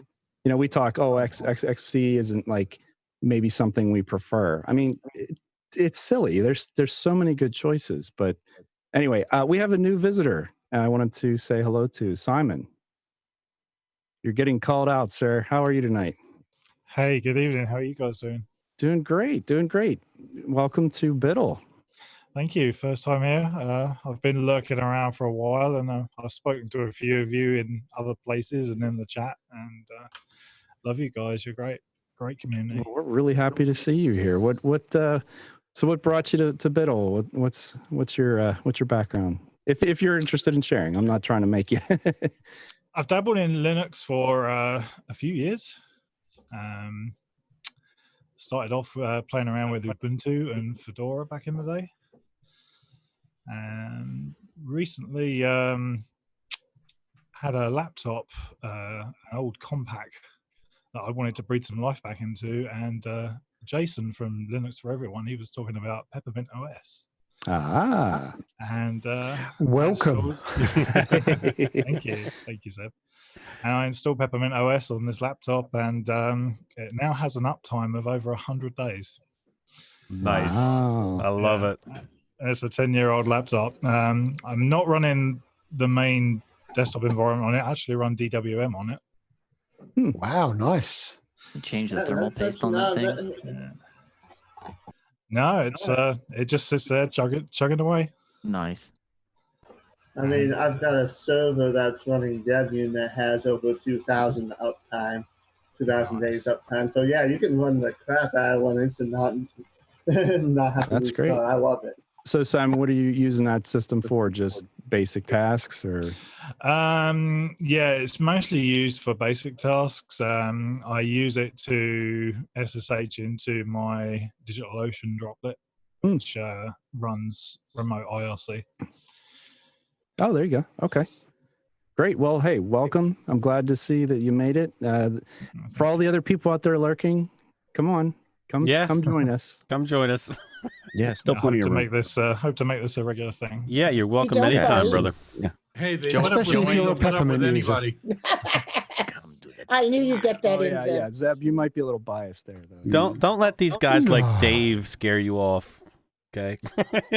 They're really. Let us know you're here, because when we get this many, like Rocco said, we can't always see that somebody else is here if we're not remembering to switch back and forth. So we can pass 25 people.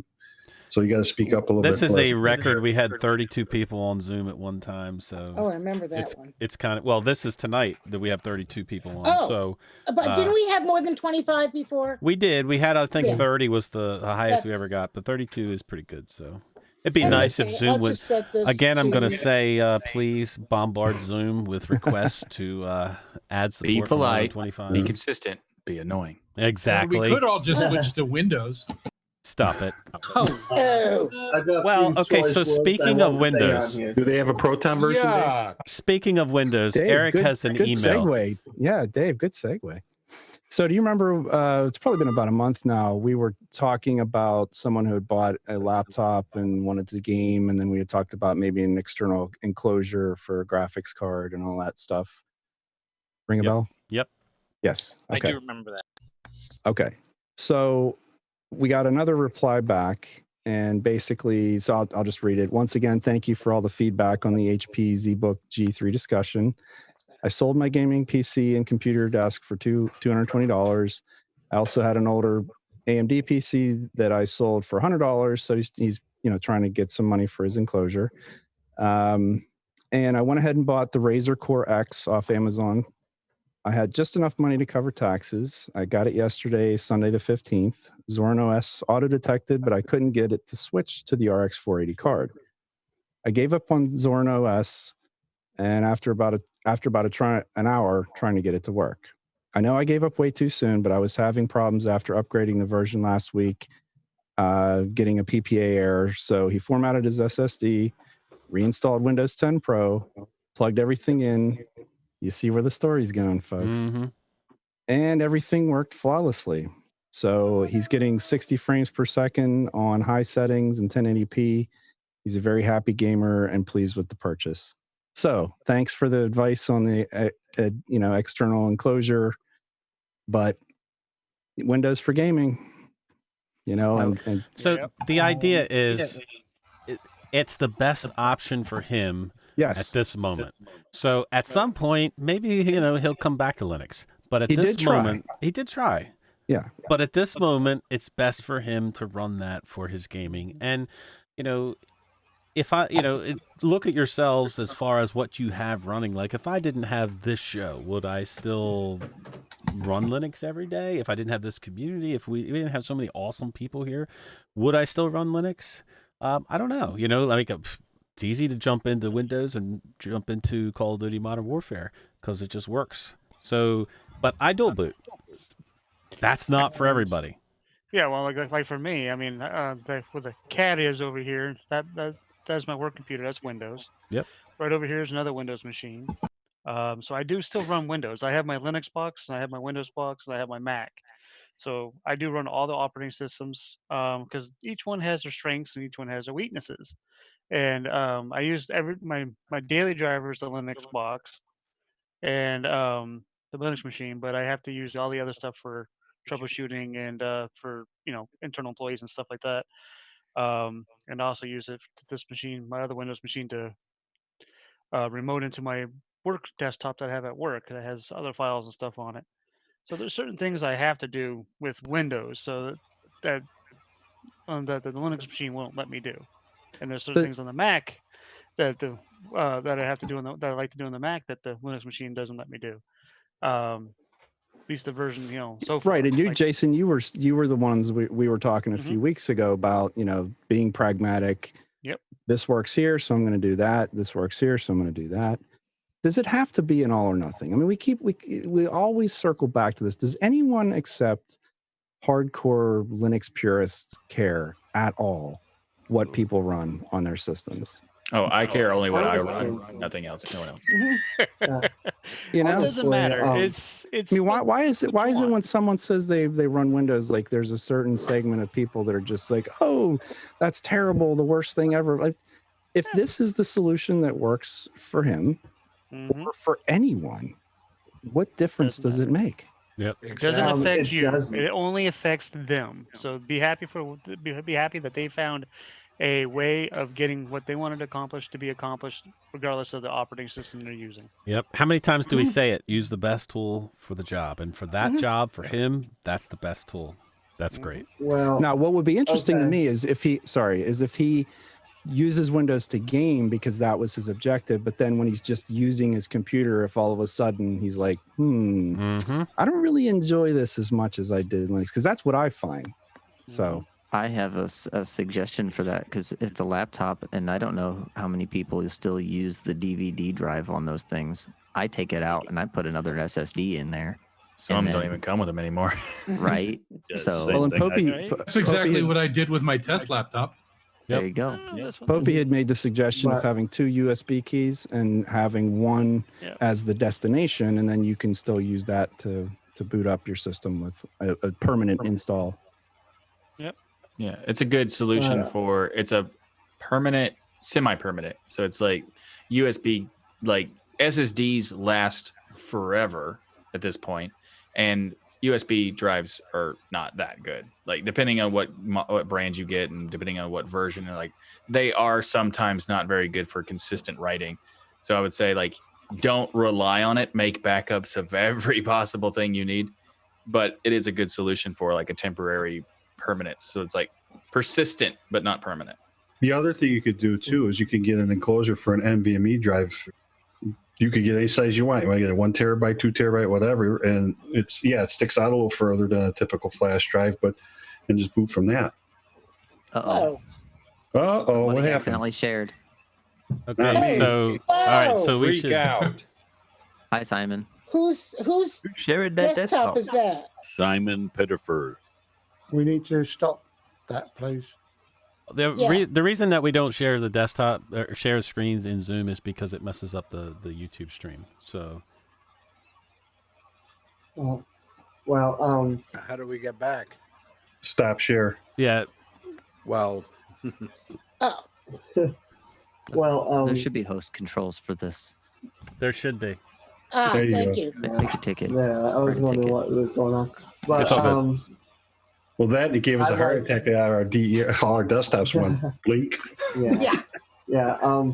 But the way I see it is, it's different strokes for different folks. I mean, I'm a Linux user, yes, but my mainline PC is dual booted with Windows because there are a few things that I can't do that I need for my job that just do not work in Linux. Yes, you have wine and all that stuff, but sometimes that just does not work. And Just I use a have to have VM is what I Windows. go with. Yeah, well, it doesn't work in a VM either. So I have to do a dual boot. But the thing is, sometimes the right tool is Windows because that's what it's designed for. So Vash, go ahead. So ultimately, I think in the email we're essentially talking about a hybrid graphics card setup, basically. Yeah. So I think that's one of the things that Linux has struggled with. I think Ubuntu Mate recently introduced I think it was 1910, they introduced a switcher for NVIDIA, and I think they are working on one for AMD.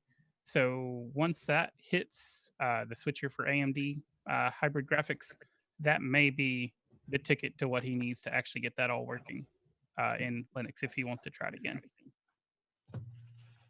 Okay. Very good. All right. Anything anybody wants to get in before we move on? Chicken. Hi. Hi.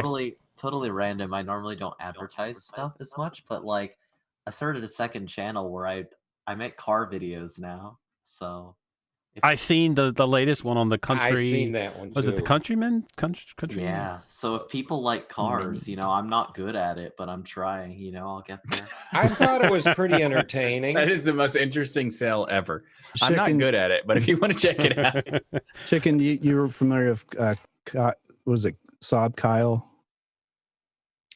Vaguely. So he started out he would go say, "Hey, can I review your car?" And he's been doing it for like a decade now. But I mean, don't give up on the car thing. It's a good crossover. and I'm not That sure if crossover. I'm even I got it. Dad joke. Hey. I'm not even sure if I'm subscribed to Shickle's first channel, so Well, I'd probably Post get a off. link. For your Post a first link, car, Chicken. For your first car video, you did a really good job of pointing out all the nooks and crannies. Yeah, post a link and we'll get some people subscribed to that. All right. Anybody else? Anybody else got anything they want to bring up?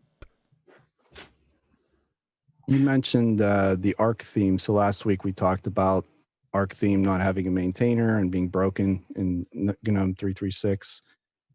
And Eric had said, "Oh, that's not good news." So actually, there was a story about this this week where someone had forked it and is working on. It's not an official, I don't know, officially supported if that is such a thing in open source.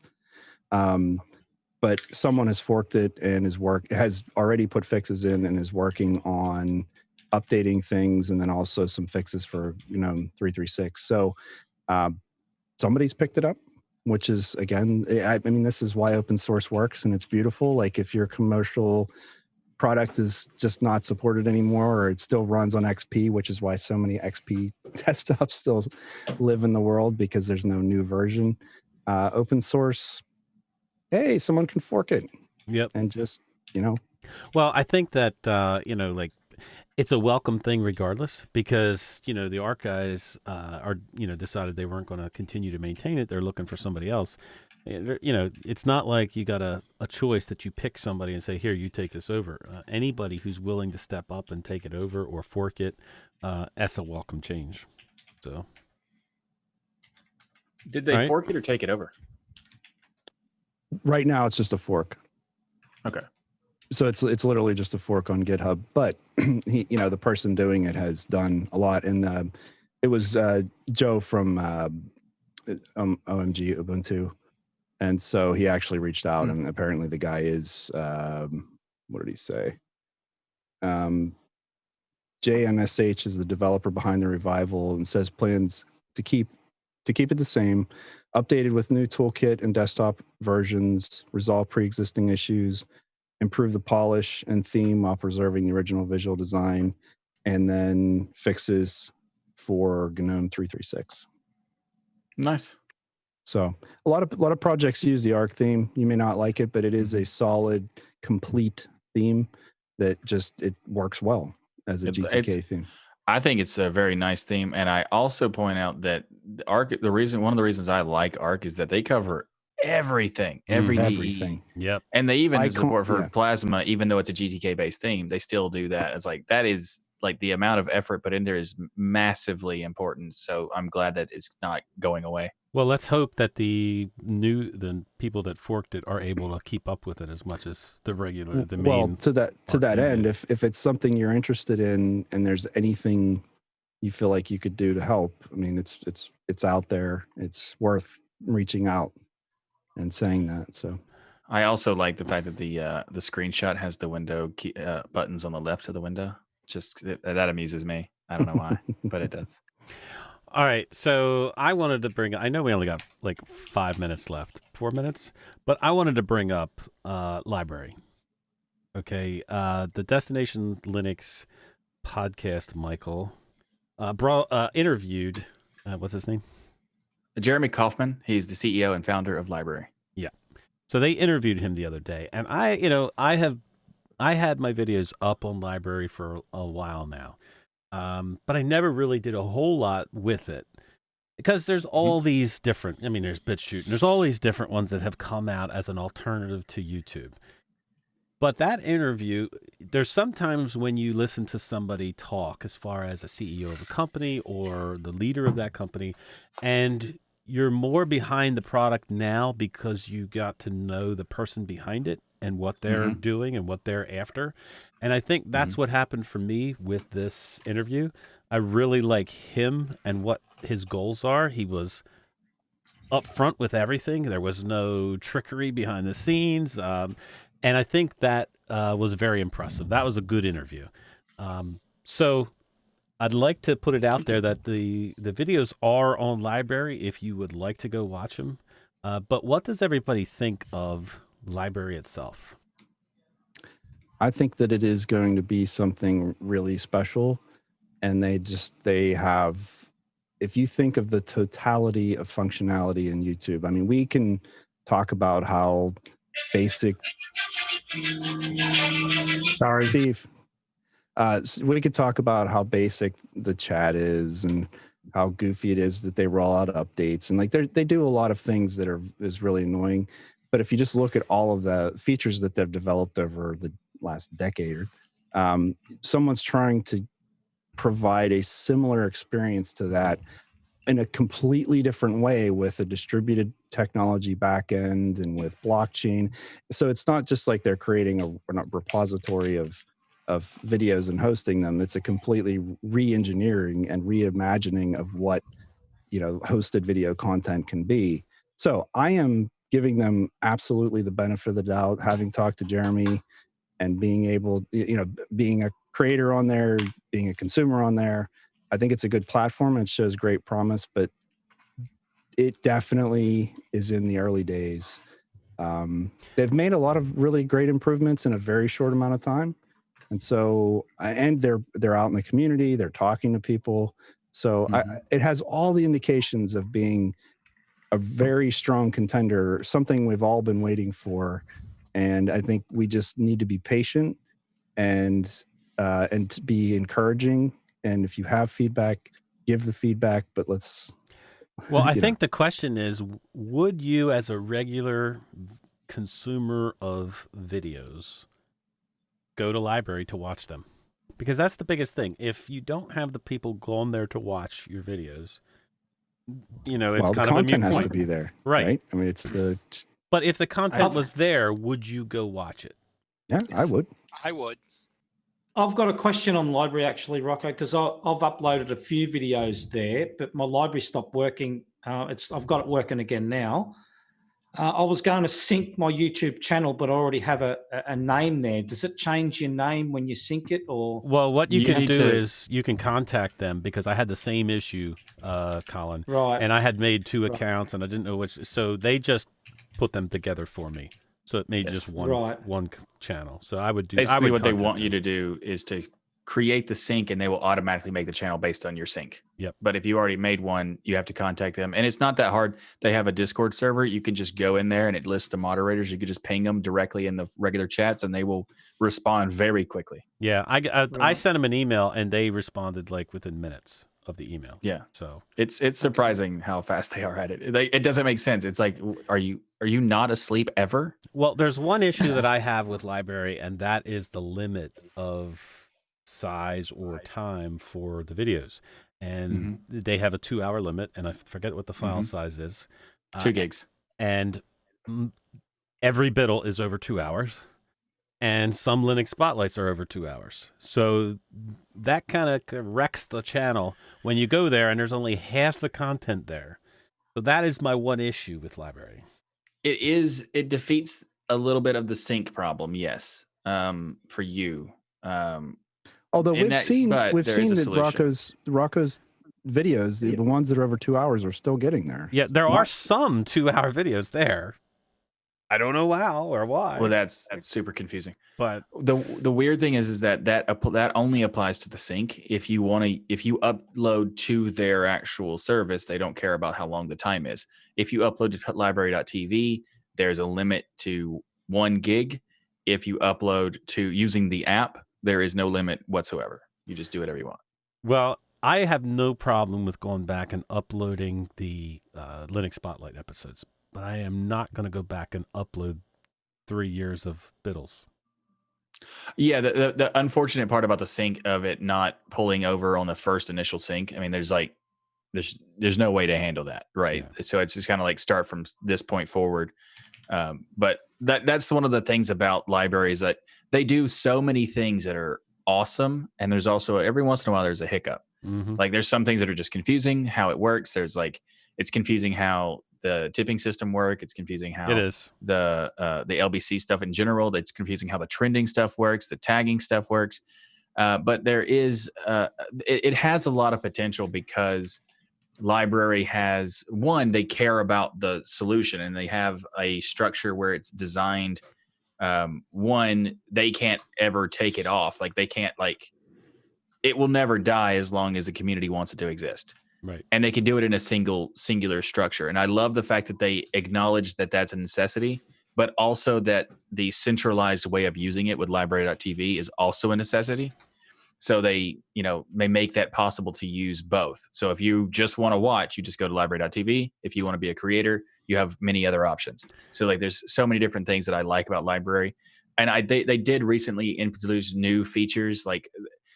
Some of the things that they've added recently, 2 days ago, were why did it take that long? Replying to comments, that's kind of weird. But overall, I think Library has absolutely the most potential of all of the other options. It's not even close. It's 1,000 miles ahead. Yep. Can you tell me why, though? Why do you think that? Oh, I don't know. Because BitChute is incredibly inconsistent with the syncing. Basically, might as well not even exist. The BitChute also has a torrent requirement, so you don't know if it's being, there's no monetization on BitChute or any of the other options. Library is the only one that has a monetization option. Then the other aspects are PeerTube has the most fragmented structure ever. So there's no centralization for search.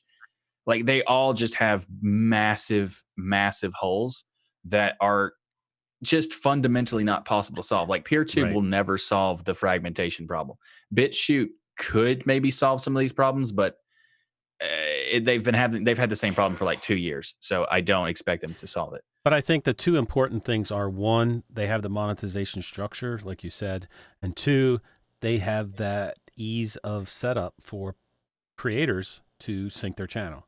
And I think that the barrier to the entry, that thing, that is important when you've got 50,000 other things to do. to make that easier for the creators to do is perfect. Yes. All right, Thomas, you wanted to get in on this before we go. Yeah, I was going to say I've recently started using library more. As a person who has used YouTube on a daily basis, I can see its potential, especially with things like the reward system, where as a user, I can just get LBC every once in a while just for watching videos, and I can take that LBC and donate it to creators without spending money out of my own pocket, like actual money. And I think that's great, but at the same time, it has two major issues. Number one is apparently certain not family friendly content isn't well filtered. Nope. Totally well filtered. Nope. I haven't tested that very much myself, so I'm going off of what other people have said. And they are completely wrong. Continue. Okay. The one issue that I myself have an issue with is there is no dark mode.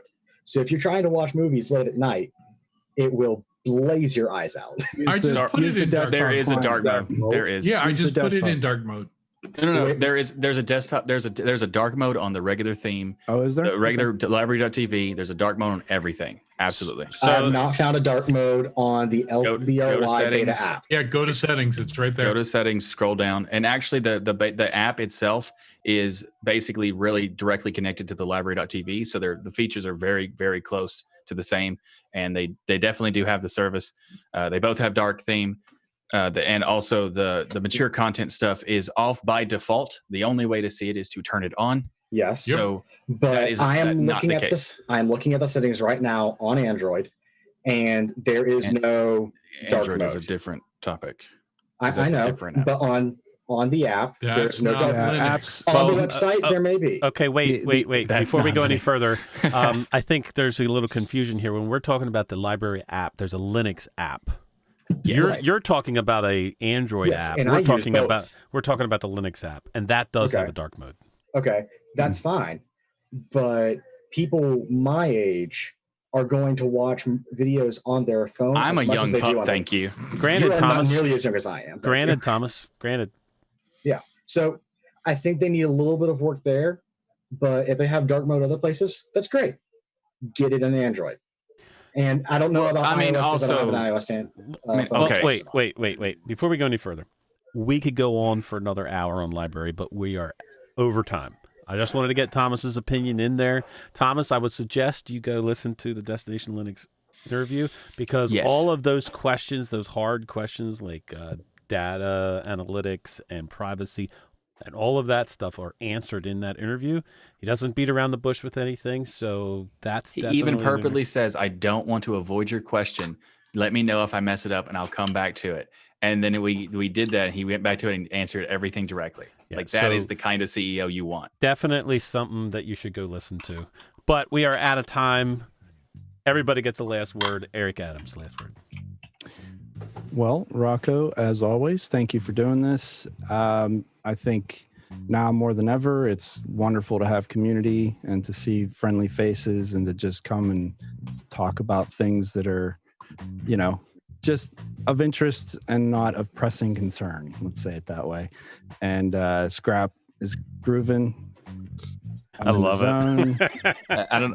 It's fantastic. It is fantastic. No, it's perfect. Fantastic. No, it's perfect. It's perfectly background. Yep. And what more could you ask for? You guys are my friends, sincerely, and I really enjoy this more than any of you could actually know. So have a great week. Stay safe, and we'll see you again next time.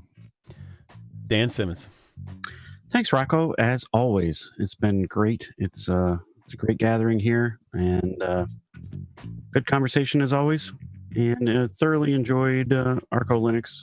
And thanks to Eric Dubois and his whole team for everything they do, because I think it's pretty awesome. They are active contributors upstream too, so that's very helpful for all the distributions, not just his own. Yep. And look forward to LMDE. Agreed. PZ, last word. Well, it was good to see everybody back again this week. I'm sorry I missed it last week, but as I said, I had family bits and pieces to do. It was great to see some new people joining in the community as well. So welcome again, John and Simon. And if I've missed anybody else, I do apologise.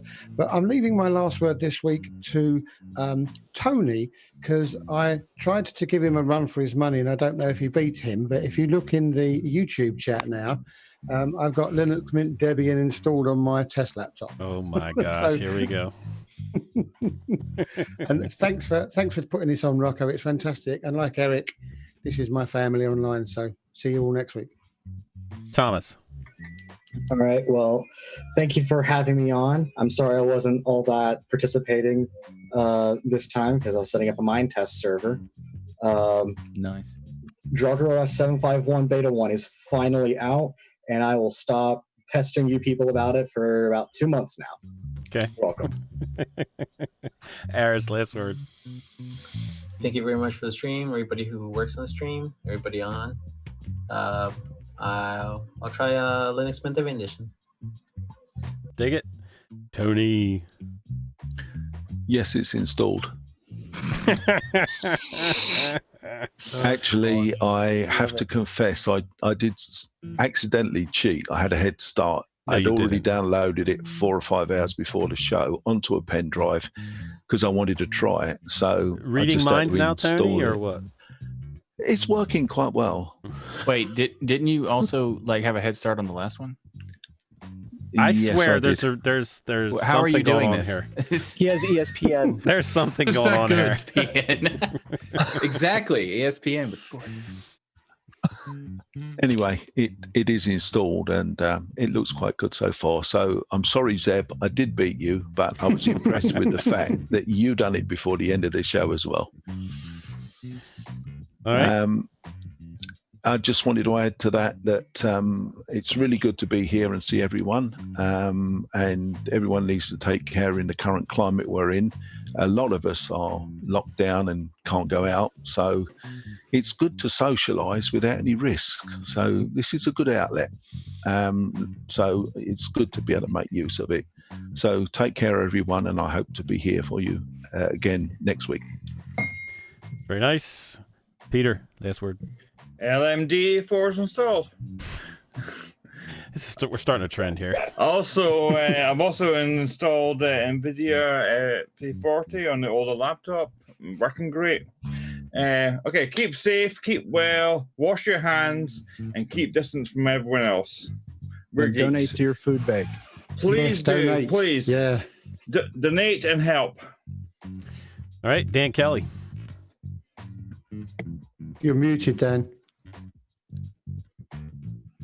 Okay. As usual, Rocco, thanks for putting on the show. Eric, Dan Simmons, Zeb, thanks for giving him a hand when he needs it. I got you all beat with the Linux Mint. I had it at 9 a.m. this morning. Oh my Eastern God. Standard Time, and it was on hardware by 10. Well, Joe Collins did a video on it like before the sun came up. Well, apparently Rob from Linux Quest did a video on it too. Ken had said in the chat. I think we need to set limits to this challenge that you can only start installing it once Rocco says it. I did. You can't use the magic 8-ball and figure it out before everybody else does. Yeah, there's obviously people who do. Well, I think it has to do because they release it so far apart. When you get a new release from them, it's like you got to have it right now and see what they did to it. All right, Paul. Yeah, thanks everybody. Be safe out there, and I look forward to Linux Mint Debian Edition. Thanks. Dave. As always, thank you, Rocco and crew, for a wonderful place.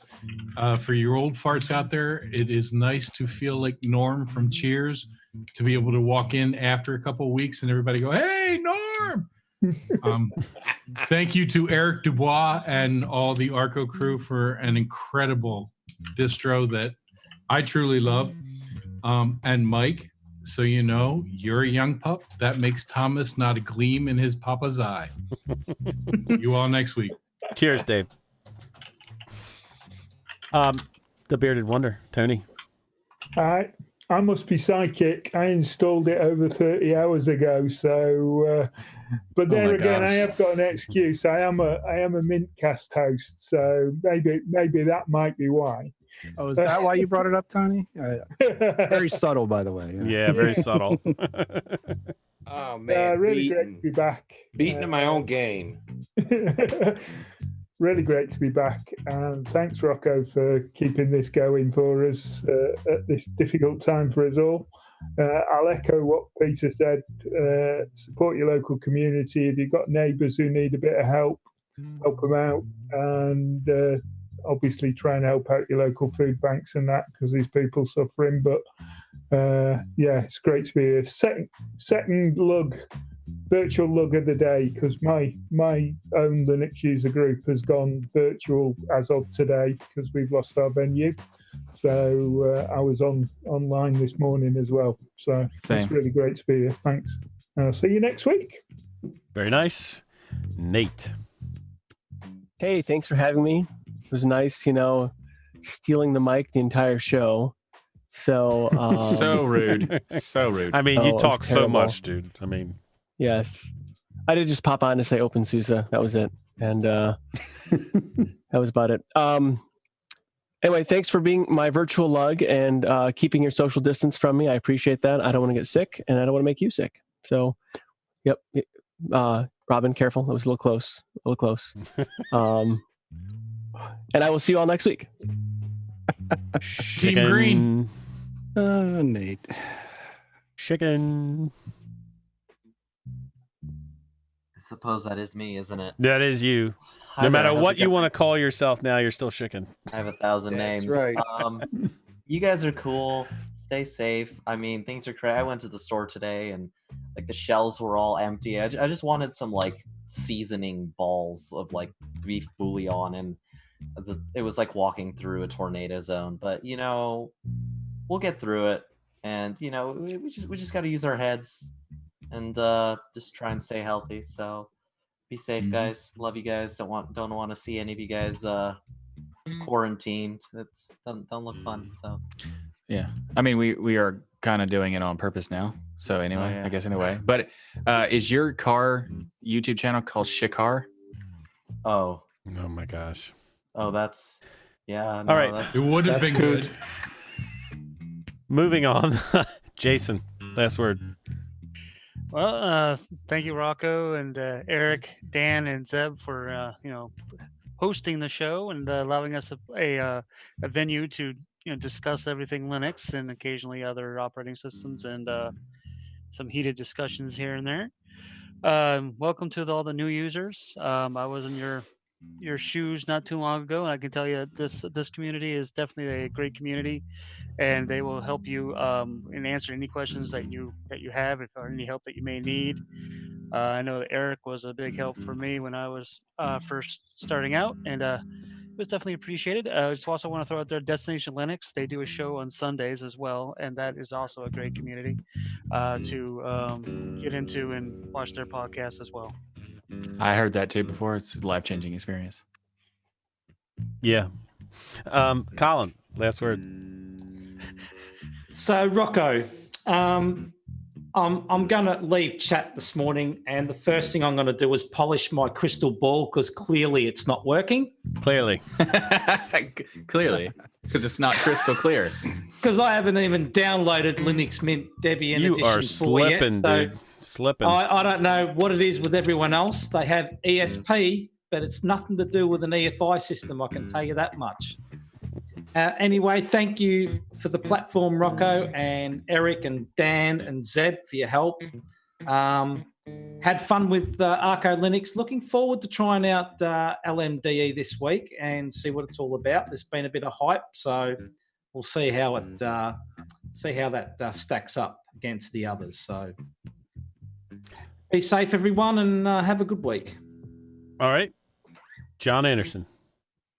Thanks, guys, for being so welcoming. I've really enjoyed it. After listening to you all on audio only for a few weeks, a little like meeting some famous people and seeing all your faces, putting some faces to the voices. So it's kind of nice. But anyway, I just appreciate you guys letting me jump on with you.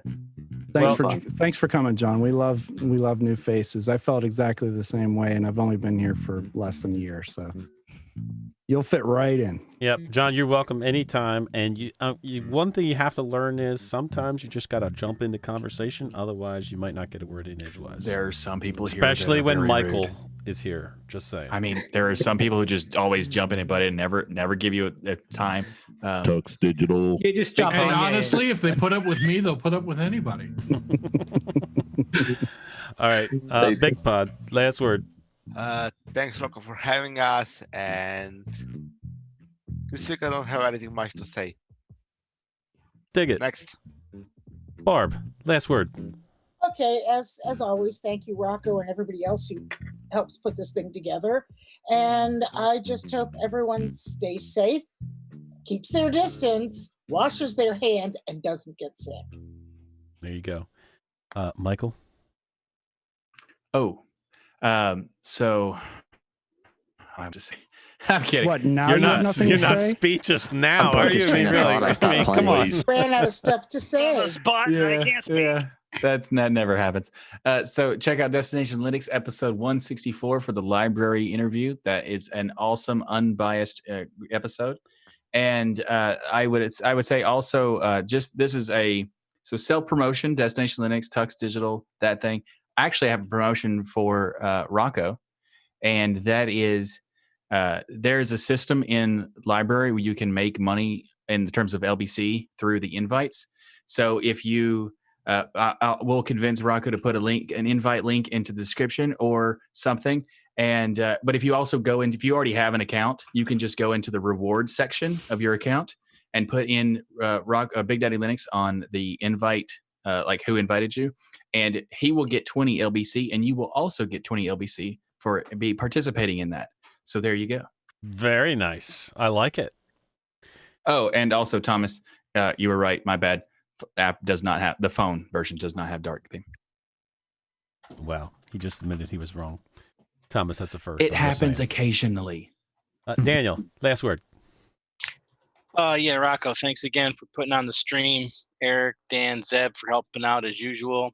I love being able to get on here when I can because, this is the only group of people I can actually, hang out and be nerdy with. So that's always a big plus. Arco's awesome.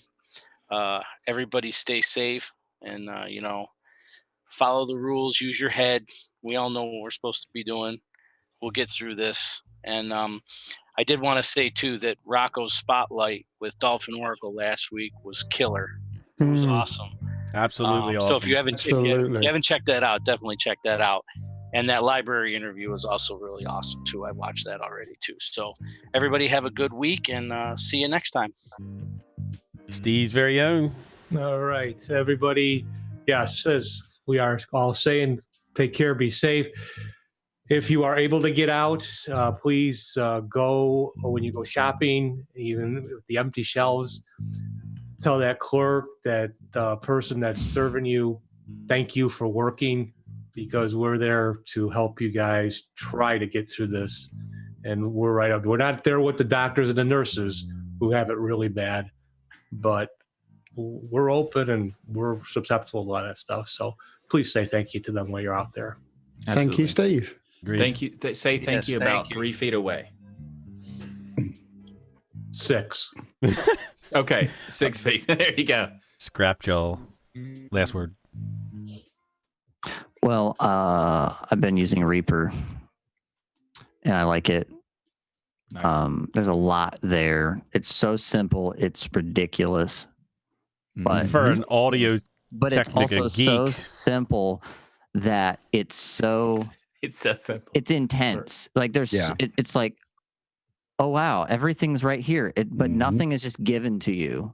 But I'm using it. You're hearing me through Reaper right now because I replaced Mixbus for now. And if you go to Reaper's website, they have a license key there so you can use it for free. They say it's for only for people that have to work from home. until the end of June. So nice. We're all working from home. If Go you try it out. You like yeah, it. if you are into audio and you're using a DAW for any reason and you have not looked at Reaper, just go check it out. Enough said. And if you didn't understand what DAW was, then you're obviously not into audio like me. So there you go. It stands for DAW. It stands for DAW. See how he That's all. interrupts? See how he does that? I didn't interrupt. I was adding comedy. You're welcome. Robin, last word. Thanks, Rocco. Yeah, so I've really enjoyed myself here tonight, and obviously making the most of the extra hour. So you guys have gone forward an hour, but obviously we've got one more week here yet before our clocks go forward 1 hour. So I'll be joining you again next week for the early one, which should be grateful. Thank you, and yeah, thanks again, Rocco, for the gift as you've premiered on the show here tonight. Michael, I would gladly welcome one of your stickers. I would appreciate that if you could, please. For sure. Stay safe, everybody. And oh, Michael, I've spotted you somewhere else this week. I understand you've been friendly with my one good friend Randall. Yes, I was a guest host for Floss Weekly on the Twit Network, and that was this one was very interesting. It was a very interesting episode because it was about a project. It's a company whose purpose is to find a way to do monetization for open source projects. So they basically provide like the business platform for developers to start like selling services and like premium pro versions and stuff like that. Yeah, So anyway, it's cool. Excellent show. And yeah, Scrap, go on, keep playing because I'm really enjoying this background music. Stay safe, everyone. Have a great week, and hope to catch you next week. And gonna look forward to Linux Mint DE. All right, Esnix, last word, brother. Hey, thank you, Rocco, and everyone.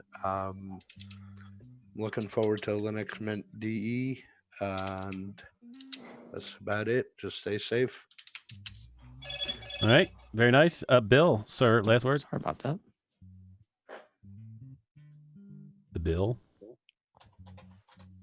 Going once. Sorry. Thank you, Rocco. Everyone have a good day. Okay. Perfect. Simon, last word, brother. Thank you very much for the stream, Rocco, and thanks to Eric and the other co-hosts for everything that they do. Thanks to everybody else in the chat and in Zoom for being the awesome people that you are. And Reaper is awesome. I use it for my other line of work outside of my day job, which is audio production. And in the current climate and everything going on in the world, everybody please stay safe. Dig it. Penguin. Penguin. Can everyone hear me? Yes. Okay, am I breaking up? Because it just said my internet connection was unstable. So I'm going to keep this short. Everyone have a good week. Speaking of library, my channel just synced with library this past weekend, so I'm now up on library too. And you all have a great week. Thanks. Put a link in Zoom for us, Penguin. All right, Vash, last word. I certainly will. Thanks for the stream. I see the rest of my time to Scrap Jaw. All right, Joe. I like that. Last word, brother. Well, I got to blame Derek. My Linux finally hurt tonight again. I went to eject my backup drive that's been running for 3 days to back up the other one, and I hit the reset button at the same time, and I couldn't reboot, so I apologize for that. Anyway, as everybody's sentiment too, please stay safe. Yes, obviously for yourself and your family, but also a little kindness, pay it forward.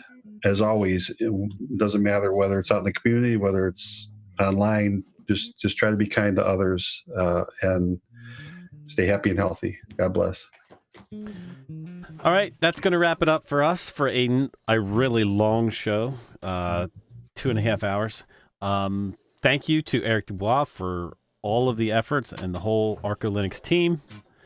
We are going to be looking at Linux Mint Debian Edition for the next 2 weeks.